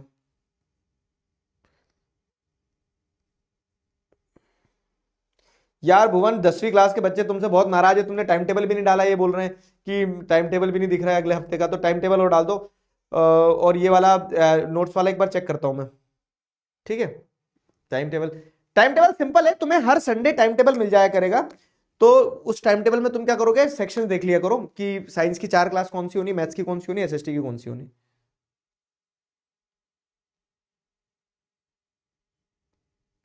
चलो, राधिका की मम्मी का नाम बता दूं क्या? किसी को बताना मत, राधिका की मम्मी। चलो, तो ये अपन ने समझ लिया कि हाँ टोटल लैंड थी तो कुछ फॉरेस्ट है, कुछ land for not available for cultivation है, कुछ अदर अनकल्टिवेटेड लैंड कहलाएगी, जिसमें वो पैस्चर लैंड हो सकती है, मिसलिनियस ट्री क्रॉप्स हो सकती है, कल्चरल वेस्ट लैंड हो सकती है। अब बात करते हैं कल्टीवेबल लैंड पे, जिन पे खेती हो रही है। तो उसमें भी क्या है ना, फेलो लैंड एक होती है। फेलो लैंड मतलब कि वो जमीन जिसको खाली छोड़ा जा रहा है। अगर मान लो 1 से 5 साल के अंदर खाली छोड़ा है तो ये अदर देन करंट फेलो है। और अगर 1 साल के लिए ही खाली छोड़ा गया, 1 साल से कम, तो वो करंट फेलो होती है। फेलो लैंड मतलब खाली छोड़ देना।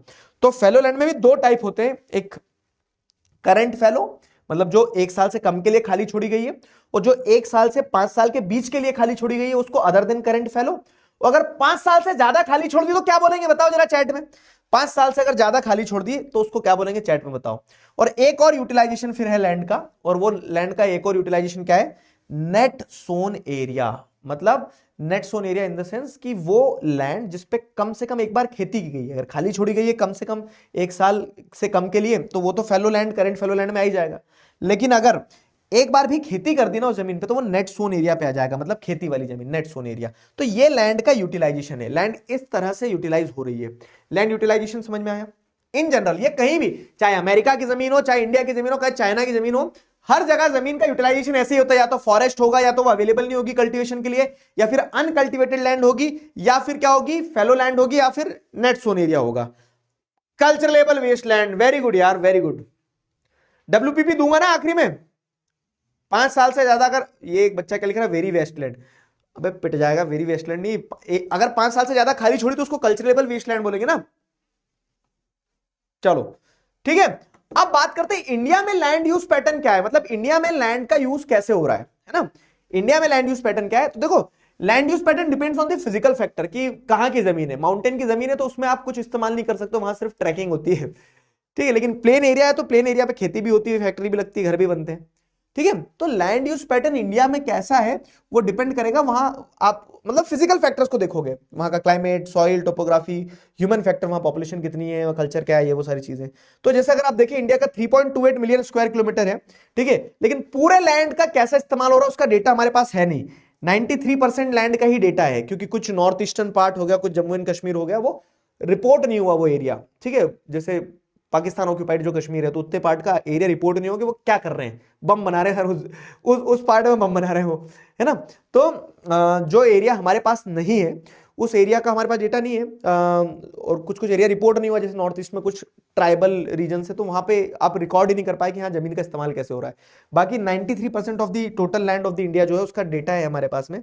उस डेटा के हिसाब से जैसे अगर अपन देखें तो ये इंडिया का लैंड यूज पैटर्न है जो over the period of time बदला भी है, ठीक है। तो इंडिया में जैसे नेट सोन एरिया देखेंगे तो 54% ऑफ रिपोर्टिंग एरिया, ठीक है। अब ये नेट सोन एरिया मतलब कि खेती हो रही है, तो खेती का एरिया पंजाब और हरियाणा में ज्यादा है, कि पंजाब और हरियाणा में टोटल एरिया में से ज्यादा एरिया खेती का है, 80% से के लगभग।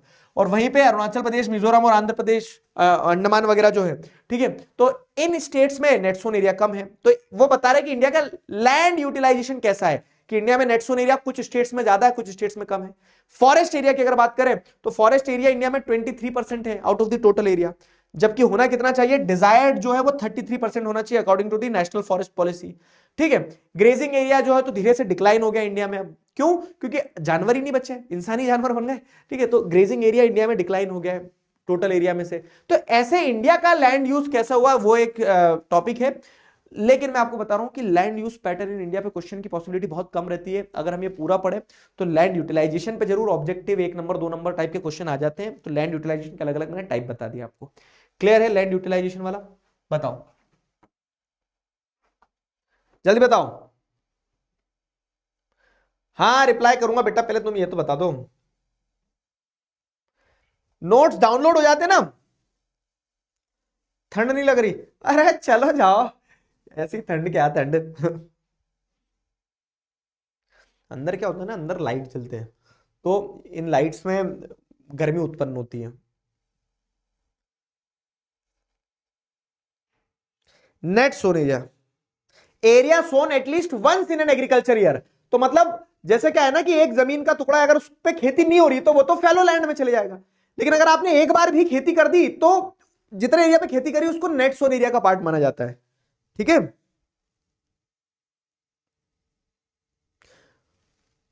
ग्रॉस क्रॉप्ड क्या होता है, ये कॉन्सेप्ट है नई बुक में, वो समझा दे रहा हूं मैं।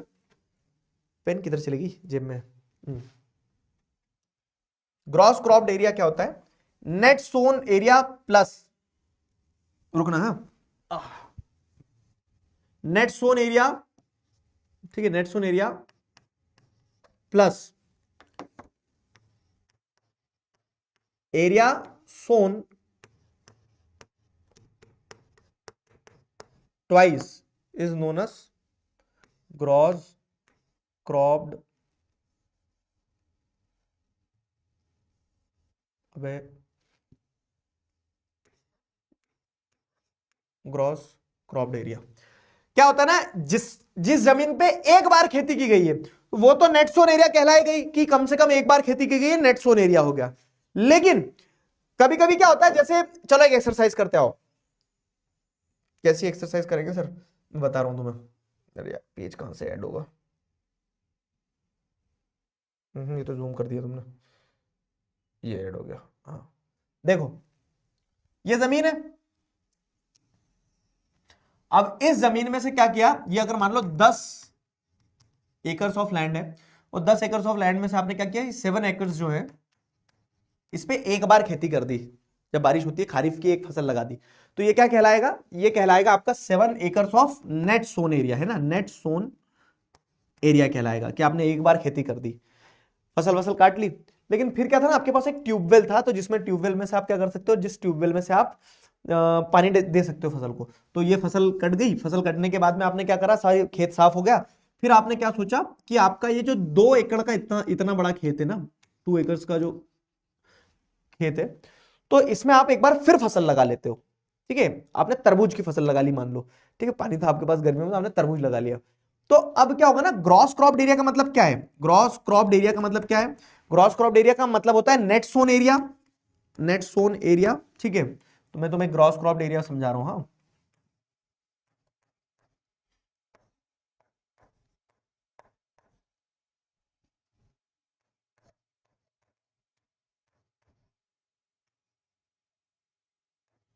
तो ग्रॉस क्रॉप्ड एरिया का मतलब क्या होता है, net sown area plus plus area sown twice या मोर देन वंस, है ना, ट्वाइस कह लो या फिर मोर देन वंस।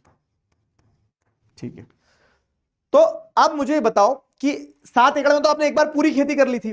ठीक है, टोटल एरिया 10 एकड़ का था, लेकिन नेट सोन एरिया अपन 7 को ही बोलेंगे क्योंकि 7 पे खेती हुई। 3 एकड़ तो आपका क्या हो गया, करंट फेलो लैंड हो गया। ठीक है, और लेकिन आपने 2 एकड़ पे एक बार फिर खेती करी। तो अब मुझे बताओ ग्रॉस क्रॉप्ड एरिया कितना होगा, ग्रॉस क्रॉप्ड एरिया कितना होगा, कितने बच्चे बताएंगे चैट में, ग्रॉस क्रॉप्ड एरिया कितना हुआ, ए बता दे लाला, ग्रॉस क्रॉप्ड एरिया कितना होगा। एक बच्चा नहीं बता पा रहा है। हाँ हाँ बताओ बताओ। एनएसए में 1 ईयर में 1 टाइम ही होता है। हाँ, तो टोटल नेट सोन एरिया मतलब एक बार भी खेती कर ली तो नेट सोन एरिया का पार्ट हो गया। लेकिन अगर मल्टीपल टाइम्स खेती कर रहे हो तो वो net sown area plus area sown more than once या फिर एरिया सोन ट्वाइस, कभी कभी थ्राइस भी होती, 3 फसल भी होती कभी कभी। देख देख गधे बच्चे हैं, 7 एकड़ का पहले था और 2 एकड़ का बाद में, तो 7 और 2 9 होता है ना, 12 कहां से लगा रहे हो गणित। अरे ग्रॉस क्रॉप्ड एरिया में नेट सोन एरिया, तो नेट सोन एरिया 7 एकड़ था, 7 plus area sown more than once या ट्वाइस, तो 2 एकड़ को 2 बार आपने कर दिया, मतलब 2 एकड़ पे आपने क्या करा, एक बार फिर खेती कर ली, तो 7 और 2 9। 99 जो लिख रहा है ना, सुन मेरी बात ऐसा मारूंगा चमगादड़ बना दूंगा। समझ में आया, गणित से थोड़ा सा कमजोर हो गया गणित में मेरी तरह ये तो सिंपल था ना, लेकिन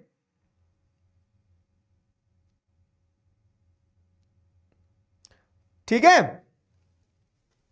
चलो ये ध्यान रखना। आ जाओ, तो अपन ने लैंड के बारे में बहुत कुछ पढ़ लिया, लैंड का यूटिलाइजेशन, लैंड यूटिलाइजेशन इंडिया पढ़ लिया अपन ने सारे लैंड यूटिलाइजेशन के पैरामीटर समझ लिए। बट द प्रॉब्लम इज कि लैंड है ना over the period of time degrade हो रही है। लैंड जो हो रही है डिग्रेडेशन, लैंड डिग्रेडेशन का मतलब क्या होता है कि देखो लैंड कितनी एसेंशियल है हमारे लिए, हमारा खाना, हमारा छत मतलब हमारा घर, ठीक है, हमारे कपड़े भी जमीन पे तो बनते फैक्ट्री में, ठीक है, तो एवरीथिंग कम्स फ्रॉम लैंड, ठीक है, हर चीज जो है जमीन से जुड़ी हुई है, ठीक है। और इसको जमीन को बचाए रखना भी जरूरी है, क्यों, क्योंकि अगर इसको आज नहीं बचाएंगे तो हमारी फ्यूचर जनरेशन, ऐसा तो नहीं कि फ्यूचर जनरेशन पंख लग के पैदा होगी कि पंछी बन उड़ता फिर, फ्यूचर जनरेशन के लिए भी तो आपको कुछ सोचना होगा, समझना होगा ना। तो फ्यूचर जनरेशन के लिए इट इज वेरी इंपॉर्टेंट कि फ्यूचर जनरेशन के लिए भी जमीन बचना चाहिए। बट दी कह सकते हैं ना, बैड थिंग इज कि land over the period of time degrade होते जा रही है, खराब होते जा रही है, विनाश की तरफ जा रही है जमीन, ठीक है, लैंड डिग्रेडेशन हो रहा है, ठीक है, जमीन का नुकसान हो रहा है। क्यों नुकसान हो रहा है, कैसे हो रहा है, क्या हो रहा है, ये समझना पड़ेगा। लैंड का डिग्रेडेशन हो रहा है over the period of time. तो लैंड डिग्रेडेशन क्या है, कैसे है, वो समझते हैं। ठीक है, तो लैंड डिग्रेडेशन की अगर बात करें हम, तो लैंड डिग्रेडेशन क्या है?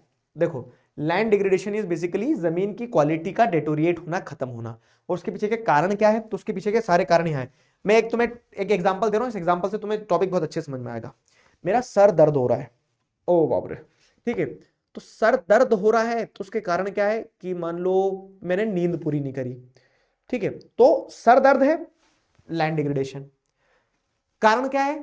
जैसे नींद पूरी नहीं करी, तो जैसे मान लो कारण क्या है कि लैंड डिग्रेडेशन हो रहा है पेड़ काटने के कारण, डिफॉरेस्टेशन के कारण लैंड डिग्रेडेशन हो रहा है। तो अगर मेरा कारण मुझे पता चल गया कि मैंने नींद पूरी नहीं करी तो मेरा सर दर्द हो रहा है, तो उसका समाधान क्या है? नींद पूरी करो, है ना, नींद पूरी करो भाई, सर दर्द खत्म हो जाएगा। तो लैंड डिग्रेडेशन का कारण अगर क्या है? लैंड डिग्रेडेशन का कारण अगर डिफॉरेस्टेशन है, पेड़ काटने से, तो उसका सोल्यूशन है अफॉरेस्टेशन, है ना। मजा आया? तो सिंपल है कि लैंड डिग्रेडेशन के जो कॉजेज है उसी का अपोजिट उसका सोल्यूशन हो जाएगा। तो लैंड डिग्रेडेशन हो रही है डिफॉरेस्टेशन के कारण, ओवर ग्रेजिंग के कारण। जानवर जो है ना, जानवर को जानवर इसलिए तो बोलते हैं कि वो कुछ नहीं सोचते, ठीक है, बस चल रहा है उनका सिस्टम कि उनने जमीन में से घास तोड़ी और खा गए। मिट्टी जो है लूज हो जाती है, मिट्टी लूज हो जाती है, हवा पानी के थ्रू बह जाती है, ठीक है। तो ओवर ग्रेजिंग, जानवरों की ग्रेजिंग के कारण भी जमीन खराब होती है। तो उसका सोल्यूशन क्या है कि कंट्रोल ग्रेजिंग, ग्रेजिंग को कंट्रोल करो, ठीक है। माइनिंग एक कारण है लैंड डिग्रेडेशन का, तो आपको क्या करना होगा? आपको जैसे अगर आप देखेंगे माइनिंग को रेगुलेट करना होगा, ठीक है। ओवर इरिगेशन एक कारण है लैंड डिग्रेडेशन का, तो आपको क्या करना होगा, ठीक है, कि यहां पे लिख देते हैं ओवर इरिगेशन है तो क्या बोल सकते हैं, कंट्रोल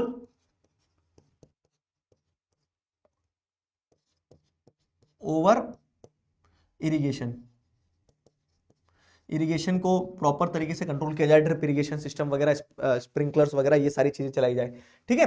तो डिफॉरेस्टेशन का, फॉरेस्टेशन हो गया, ओवर ग्रेजिंग का कंट्रोल हो गया, ओवर ग्रेजिंग का, माइनिंग का, आप माइनिंग को रेगुलेट करो, ओवर इरिगेशन का आप इरिगेशन को कंट्रोल करो। इंडस्ट्रियल वेस्ट जो है तो उस इंडस्ट्रियल वेस्ट को प्रॉपर तरीके से ट्रीट किया जाए, इंडस्ट्रियल वेस्ट को, ठीक है। डस्ट पोल्यूशन और वाटर लॉगिंग वगैरह जो है तो वो वेस्टलैंड वगैरह उसको रिक्लेम करा जाओ। तो लैंड डिग्रेडेशन के कॉजेज और उसके जो कंजर्वेशन मेजर्स है वो जुड़े हुए हैं, ये समझाना चाह रहा हूं मैं, ठीक है।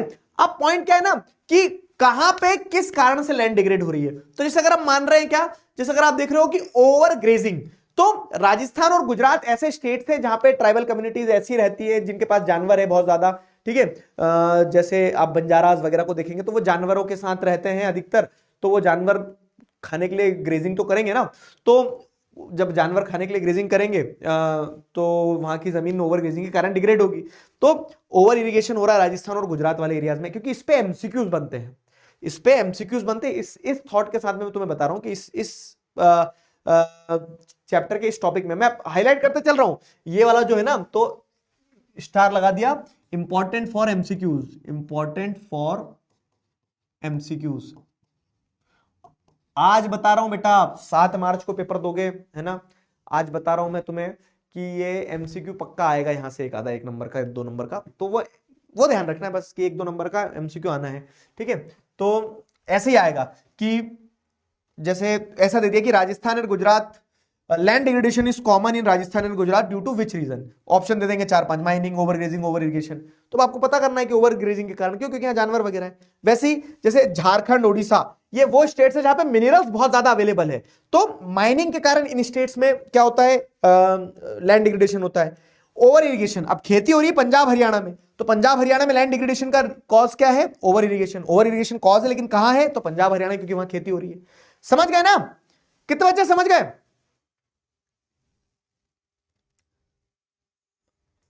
श्रेया पटेल, मैं तुम्हारे पापा को फोन लगा दूंगा बेटा, आई लव यू आदर्श लिख रही हो चैट में, बताओ मैं तुम्हें।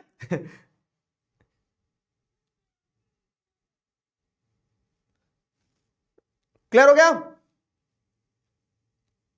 आएगा, देखो जिनके ब्रह्मास्त्र, मेजोरिटी बच्चों के पहुंच गए। और अभी सुनो मेरी बात, 15 तारीख को ब्रह्मास्त्र का इस्तेमाल करना है, 15 तारीख को ब्रह्मास्त्र चलाना है तुम्हें पहला, तब तक तो पढ़ लो ना अभी चुपचाप, 15 तारीख तक सबका पहुंच जाएगा।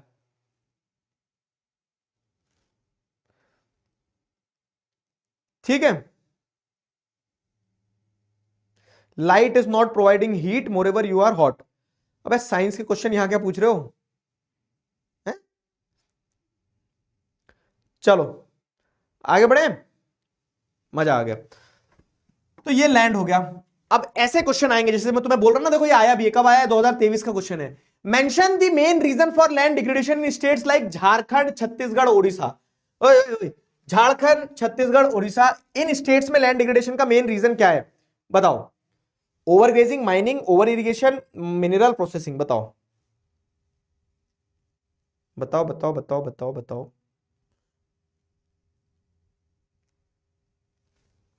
लीडर बोर्ड दिखा देता हूं मैं तुम्हें, आओ पिछले वाले क्वेश्चन का। पिछले वाले क्वेश्चन में जो विजेता थे अनुभव द्विवेदी, और एक दूसरे नंबर पर जो बच्चा आया उसने उसका नाम रखा है तेरा घर चले जाएगा ठीक है। नीरज, किरण कुमार, सूरज वर्मा, उत्कर्ष, रितेश, ऐशानी, समीर, अयान, नीतीश, ये सारे बच्चे जो हैं ये लीडर बोर्ड पे, तालियां बजा दो इनके लिए। पहले वाले क्वेश्चन में इन सारे बच्चों ने सही जवाब दिया था। इसका राइट आंसर क्या है सेकंड वाले का? Yes, many of you are guessing it right. ठीक है, ये स्टेट जो है जैसे अपन ने देखा झारखंड, छत्तीसगढ़, मैंने सारा कंटेंट क्रिस्प एकदम सॉलिड सुपर तरीके से प्यार से कंप्रेस करके वहां डाला जो जो इंपॉर्टेंट है। तो ये नोट्स जो है ना, ये नोट्स मेरी एक साल की मेहनत है, पूरा एक साल लगा था बारीकी से नोट्स बनाने में, कि ऐसे बनाओ कि जितना इंपॉर्टेंट है उतना डालो, जो इंपॉर्टेंट नहीं उसको छोड़ते चलो। ठीक है, तो जितना इंपॉर्टेंट है उसको डालो, जो इंपॉर्टेंट नहीं उसको छोड़ते चलो। तो जैसे ये देखोगे तो इसमें सारा इंपॉर्टेंट कंटेंट सब कुछ है। इसका राइट आंसर माइनिंग है। और ठीक है, चलो अब अपन ने लैंड एज ए रिसोर्स तो पढ़ दिया, अब अपन पढ़ते हैं सॉइल एज ए रिसोर्स। ठीक है, लैंड और सॉइल में डिफरेंस क्या है, कौन बताएगा? लैंड और सॉइल में क्या डिफरेंस है बताओ? लैंड और सॉइल में क्या डिफरेंस है मेरे प्यारे बच्चे, बता दो जल्दी से। और कितनी देर क्लास चलेगी? जब तक चैप्टर रहेगा तब तक क्लास चलेगी, मतलब हो जाएगी ना, बस लास्ट टॉपिक है अपना, फिर उसके बाद में क्वेश्चन दूंगा तुम्हें, होमवर्क क्वेश्चन।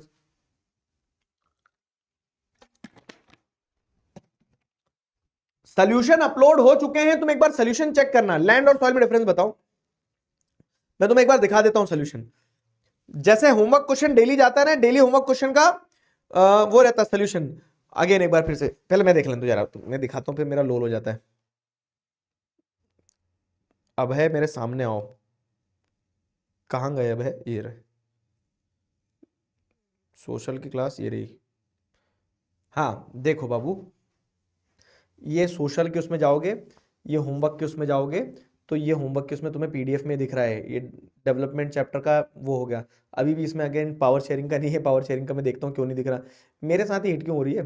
ठीक है, सोशल साइंस में जाओगे तो ये वीडियो पीडीएफ, तो ये क्लास के नोट्स और वो ये हो गया। ठीक है, तो ये होमवर्क क्वेश्चन के सोल्यूशन जो है, ठीक है, होमवर्क क्वेश्चन के सोल्यूशंस इसमें मिलते रहेंगे तुम्हें, होमवर्क क्वेश्चन के सोल्यूशंस इसमें मिलते रहेंगे। जैसे ये सोल्यूशन आ गया डेवलपमेंट का, है ना, ये डेवलपमेंट का सोल्यूशन ये आ गया। क्लियर हुआ? चलो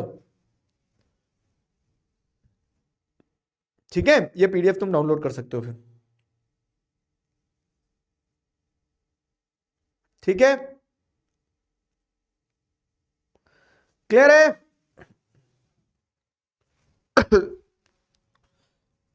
नीचे नीचे एक टाइल बनी हुई है अलग से। अब आज जो होमवर्क क्वेश्चन मिलेंगे इसका सोल्यूशन तुम्हें कल मिलेगा, तुम अपने से पहले होमवर्क करना तो सही सॉल्व।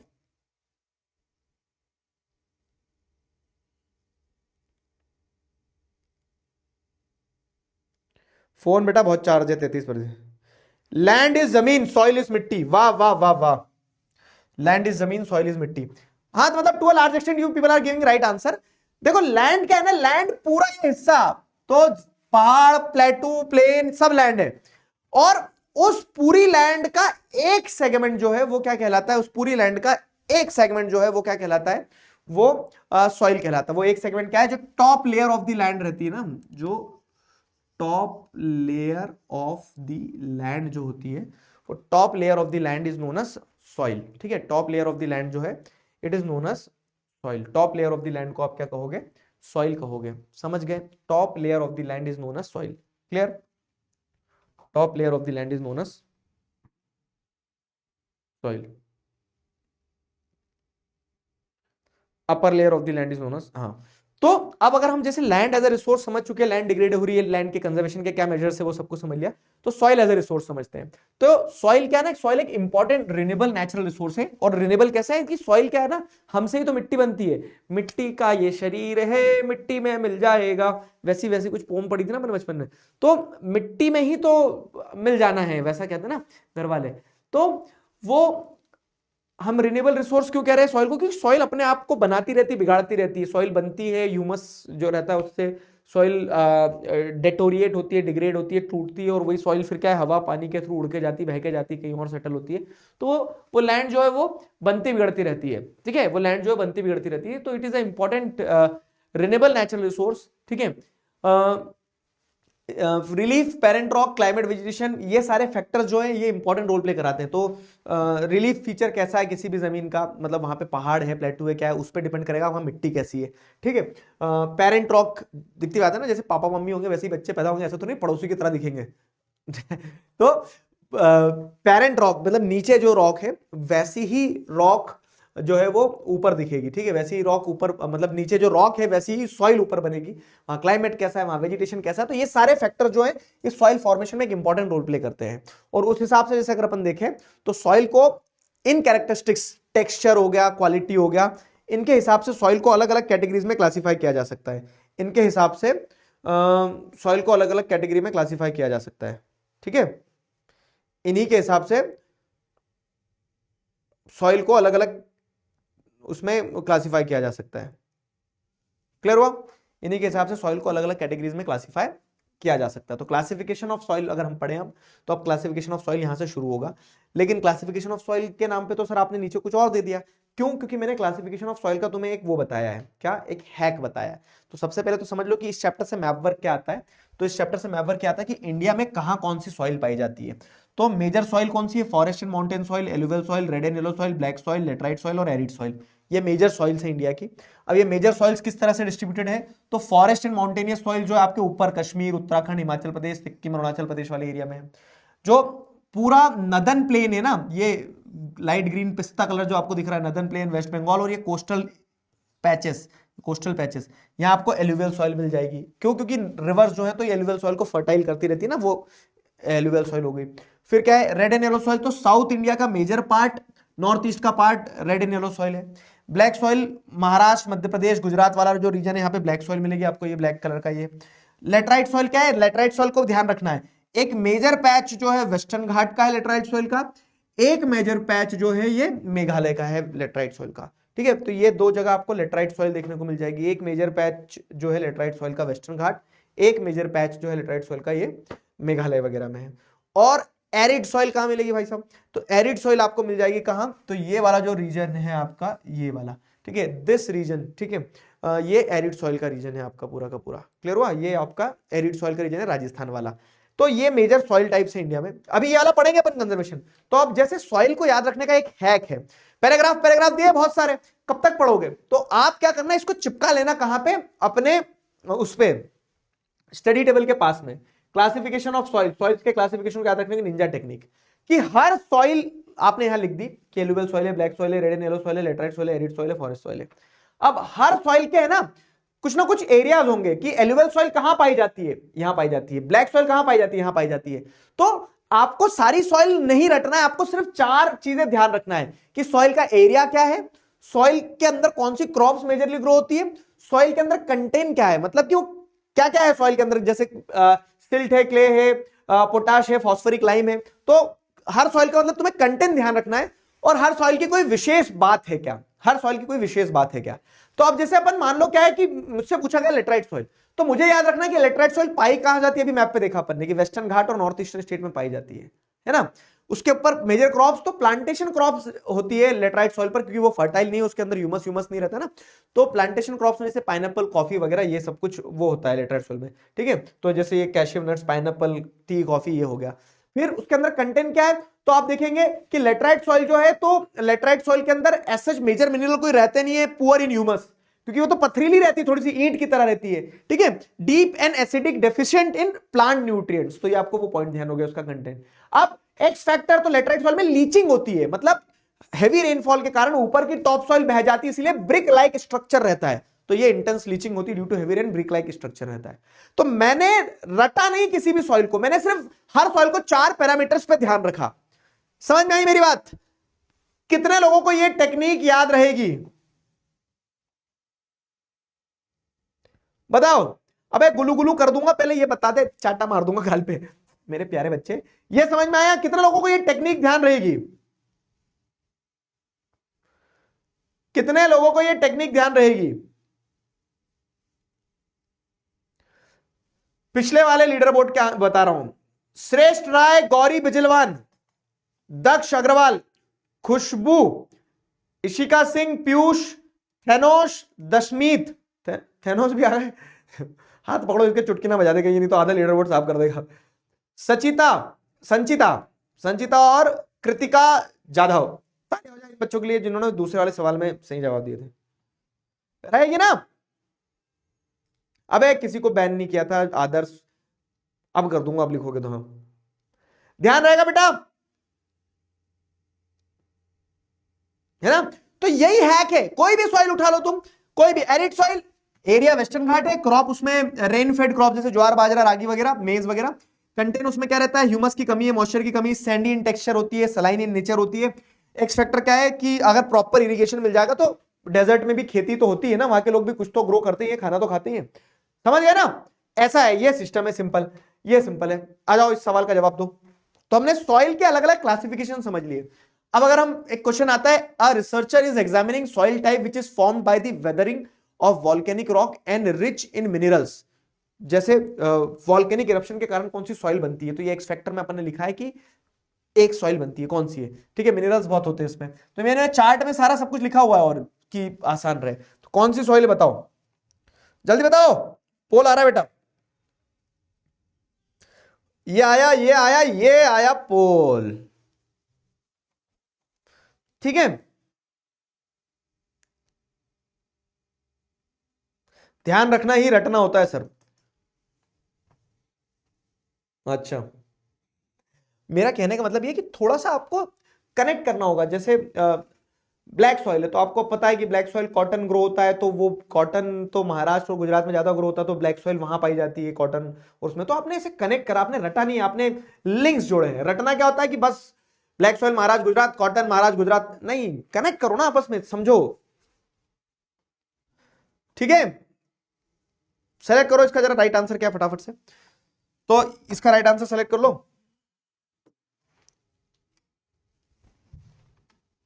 हाँ, इसका राइट आंसर सेलेक्ट कर लिया,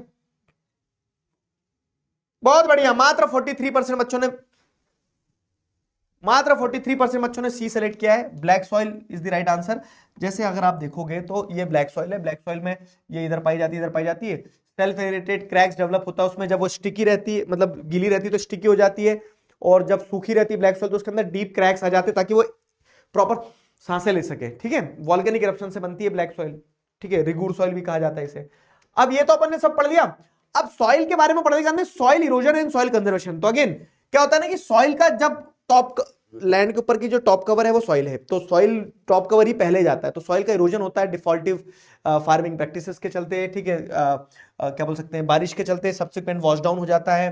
ठीक है, तो इस चीज को अपन क्या बोलते हैं, सॉइल इरोजन कहते हैं। सॉइल इरोजन के अलग अलग टाइप होते हैं। अलग अलग टाइप क्या क्या होते हैं, तो जैसे रिमूवल ऑफ सॉइल कवर, तो जैसे शीट की शीट निकल जाती है जब पूरी ऊपर, है ना, शीट इरोजन भी होता है। फिर उसके बाद में क्या होता है, विंड इरोजन भी होता है, हवा के कारण जब उड़ के जाती है, हवा के कारण उड़ के जाती है तो विंड इरोजन होता है। ठीक है, पानी का एक लेयर पूरा बहा के ले जाता है तो उसको शीट इरोजन कहते हैं। जब डीप क्रैक्स डेवलप हो जाते हैं, जैसे समझा रहा हूं, हाँ, ये क्या है, ये आपकी जमीन है। अब जमीन पे क्या आया, पानी आया, समझना, जमीन पे पानी आया तो पानी जब बहता जाएगा तो पानी क्या करेगा, डीप क्रैक्स, ऐसे क्रैक्स डेवलप कर देगा जमीन के अंदर। तो जब पानी गिर रहा है और पानी गिरने के कारण डीप क्रैक्स डेवलप होते हैं जमीन में, तो उसे क्या कहा जाता है, जब डीप क्रैक्स डेवलप होते हैं तो उसे क्या कहा जाता है, गली इरोजन कहा जाता है। ठीक है, तो जो चंबल रीजन है उसे, ये बैडलैंड डेवलप होती है जिन्हें रवाइंस भी कहा जाता है। तो ऐसे ऑब्जेक्टिव टाइप की चीजें ये ध्यान रखना है। और ठीक है, तो डीप क्रैक्स जो डेवलप होते हैं गली इरोजन कहते हैं इसको। तो ये सारे सॉइल इरोजन के टाइप हो गए। अब कॉजेस क्या है, तो जैसे वही विंड के कारण ग्लेशियर्स खिसक खिसक के जाते हैं, वाटर के कारण जैसे गली इरोजन होता है, मैंने लिखा सब कुछ है ना, जब पूरा का पूरा एक शीट बह के जाता है तो उसको शीट इरोजन कहा जाता है, डिफॉरेस्टेशन के कारण, ओवरग्रेजिंग के कारण, इन सारे कारणों से आपको देखने को मिलता है कि सॉइल इरोजन होता है। अब सॉइल इरोजन तो हो गया, सॉइल इरोजन तो हो गया, अब सॉइल को कंजर्व कैसे किया जा सकता है, तो सॉइल कंजर्वेशन के लिए आप जैसे क्या देख रहे हैं, कॉन्टोर प्लगिंग एक तरीका है। कॉन्टोर प्लगिंग क्या है, तो मैं चारों पांचों चीज के यहाँ डायग्राम बना दे रहा हूं। कॉन्टोर प्लगिंग मतलब क्या है कि जैसे ऐसा अगर स्लोप है तो आप स्लोप के साथ में अगर खेत वो करोगे, तो ये स्लोप है, ऐसे अगर फार्मिंग करोगे आप तो पानी भी बह के जाएगा स्लोप के साथ पूरा। तो इसके लिए आप क्या कर रहे हो, you are flowing against the direction of slope, तो आप ट्रैक्टर आपका ऐसा चलाओगे, ठीक है। तो इससे क्या होता है ना, कॉन्टोर प्लगिंग करी तो अब एक 90 डिग्री का एंगल बनेगा, तो पानी के बहाव से फसल बह के नहीं जाएगी, कॉन्टोर प्लगिंग हो गया।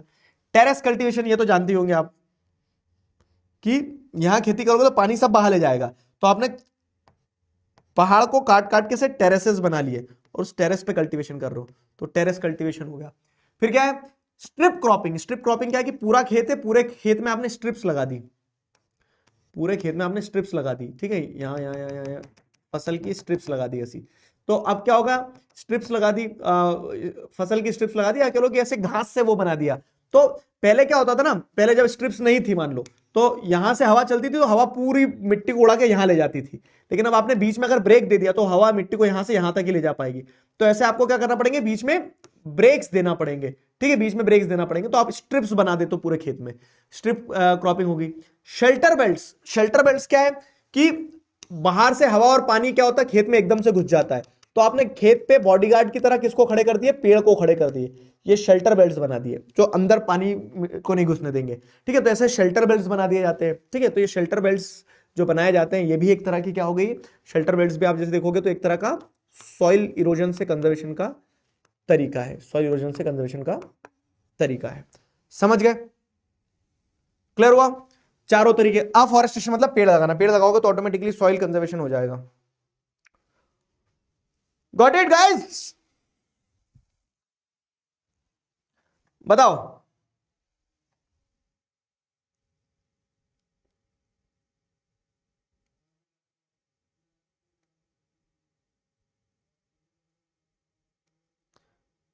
ठीक है, आदर्श बेटा मैं ब्लॉक कर रहा हूं तुम्हें, रुक जाओ, अब जरूर ब्लॉक हो जाओगे तुम। पिछले वाले लीडर बोर्ड के नाम बता देता हूं, गौरी, बिजलवान, अनुभव, द्विवेदी, दीप्ति, नीरज, आदि, थेनोस, थेनोस आगे बढ़ रहा है धीरे धीरे, 6वीं रैंक पे आ गया है, सुमित, अंश कश्यप, शौर्य और कृष्ण प्रिया, है ना। तो सॉइल इरोजन, सॉइल कंजर्वेशन हो गया, सॉइल के मैंने तुम्हें हैक बता दिए। अब इस चैप्टर के कीवर्ड्स देख लो, देखो रिसोर्स अपन ने पढ़ा था, everything available in environment which can be used to satisfy our needs, provided, technologically accessible है, इकोनॉमिकली फिजिबल है, कल्चरली एक्सेप्टेबल है, ठीक है, इसको रिसोर्स कहा जाएगा। अर्थ समिट में क्या है, अर्थ समिट में जैसे अगर अपन देखें तो जो 1992 में मीटिंग हुई थी उसको अर्थ समिट कहा गया, उसका आउटकम था एजेंडा 21। तो एजेंडा 21 ये है कि ग्लोबल सस्टेनेबल डेवलपमेंट अचीव करें, इन्वायरमेंटल डैमेज, पॉवर्टी और डिसीजेस को कॉम्बैट करके। सस्टेनेबल डेवलपमेंट क्या है कि ऐसे रिसोर्सेज का यूज करना कि हमारी प्रेजेंट नीड पूरी हो जाए और फ्यूचर जनरेशन के लिए बच जाए। Resource planning, land resource, fallow land, net sown area, जो जो भी तुम्हारे डाउट थे, ठीक है, gross cropped area, land degradation, leaching, sheet erosion, हर चीज को अपन ने क्या कर लिया, उसमें कवर कर लिया है। रेड एंड येलो सॉइल, गलीज क्या होता है, ये गलीज आ गए यहाँ पे, ठीक है, जिसको रेवाइंस कहा जाता है, तो वो मैंने ध्यान रखा कि जिसपे से क्वेश्चन बन सकते हैं। शेल्टर बेल्ट्स क्या होती है, स्ट्रिप क्रॉपिंग क्या होती है, ठीक है, तो सारे हो गए। अब अगर मैं तुम्हें होमवर्क क्वेश्चन दूं तो तुम 4 इंपॉर्टेंट, देखो ये जो पूरा पार्ट है ना, इससे भी क्वेश्चन अगर आते हैं कहीं पे तो एलुवियल सॉइल और ब्लैक सॉइल से ज्यादा आते हैं, ठीक है, नहीं तो क्वेश्चंस की पॉसिबिलिटी कम रहती है। एमसीक्यूज जरूर आते हैं, ठीक है, 1 नंबर के एमसीक्यूज जरूर बनते हैं, जैसे मैंने ऐसे दिखाया ना, ये इस टाइप से एमसीक्यूज जरूर बनते हैं कि ये ब्लैक सॉइल है, ठीक है, एमसीक्यू जरूर बनते हैं, डिटेल क्वेश्चन की पॉसिबिलिटी कम रहती है, लेकिन अगर फिर भी आ जाए तो जैसे मैंने एक दे दिया मेन फीचर्स ऑफ एलुवियल, तो तुम 4 पॉइंट जो तुम्हें बताया कि एरिया लिख दो, एक लिख दो कौन सी क्रॉप्स, एक उसके अंदर कंटेंट क्या है, और तीसरा कोई एक्स फैक्टर, जैसे एलुवियल में भांगर और खादर होती है, ओल्ड एलुवियल सॉइल को भांगर कहा जाता है, न्यू एलुवियल सॉइल को खादर कहा जाता है, ठीक है। बाकी जो 3 क्वेश्चंस इंपॉर्टेंट है जो आपको आना ही चाहिए इस चैप्टर से, वो तो है कि 3 problems that are associated with the indiscriminate use of resource.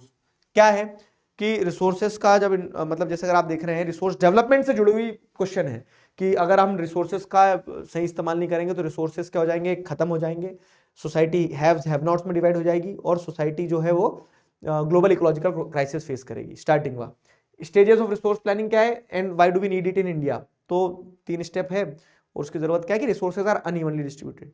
Suggest 5 measures to solve the problem of land degradation, तो कॉजेज पता ही थे आपको, सोल्यूशन लिखना है। तो ये 4 क्वेश्चन आपको सॉल्व करना है बस एमसीक्यू में, ठीक है। 4 क्वेश्चन आपको सॉल्व करना है, चारों क्वेश्चन बनेंगे, बताओ लिख पाओगे आंसर? मैंने तुम्हें हिंट दे दिया, आंसर लिखना जरूरी है, नहीं तो सोच लो मैं मार दूंगा मुक्का। और अच्छा एक बच्चे ने एक बहुत अच्छा वो दिया था, मुझे मेल में बताया था, क्वेश्चन के नंबर लिख दिया करो। देखो 3 problems that are associated with the indiscriminate use of resources, तो ये 3 नंबर का क्वेश्चन है, ठीक है। एक्सप्लेन एनी क्या बोलते हैं various stages of resource planning और नीड क्या है, तो ये 5 नंबर का क्वेश्चन में लिखना। 5 measures to solve the problem of land degradation, ये 5 नंबर में लिखना, ठीक है। Explain the main features of eligible soil, ये 3 नंबर में लिखना, ठीक है। चलो एक रूल है, माथा देखो तिलक लगाओ, मतलब जितने नंबर का क्वेश्चन है मिनिमम उतने पॉइंट्स आपको लिखना है, ठीक है। क्लियर हुआ? लिखना है, गंदे से गंदा आंसर लिखो लेकिन लिखो, कल तुम्हें सोल्यूशन मिल जाएंगे। पावर शेयरिंग के सोल्यूशन में आज दे रहा हूं, अभी रुक जाओ, पावर शेयरिंग के सोल्यूशन अटक गए कहीं, अभी डल रहे हैं बस तुरंत, ठीक है।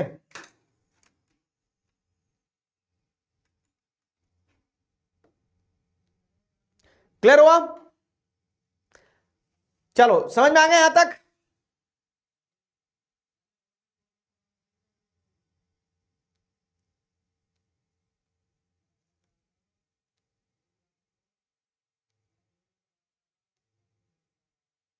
बढ़िया।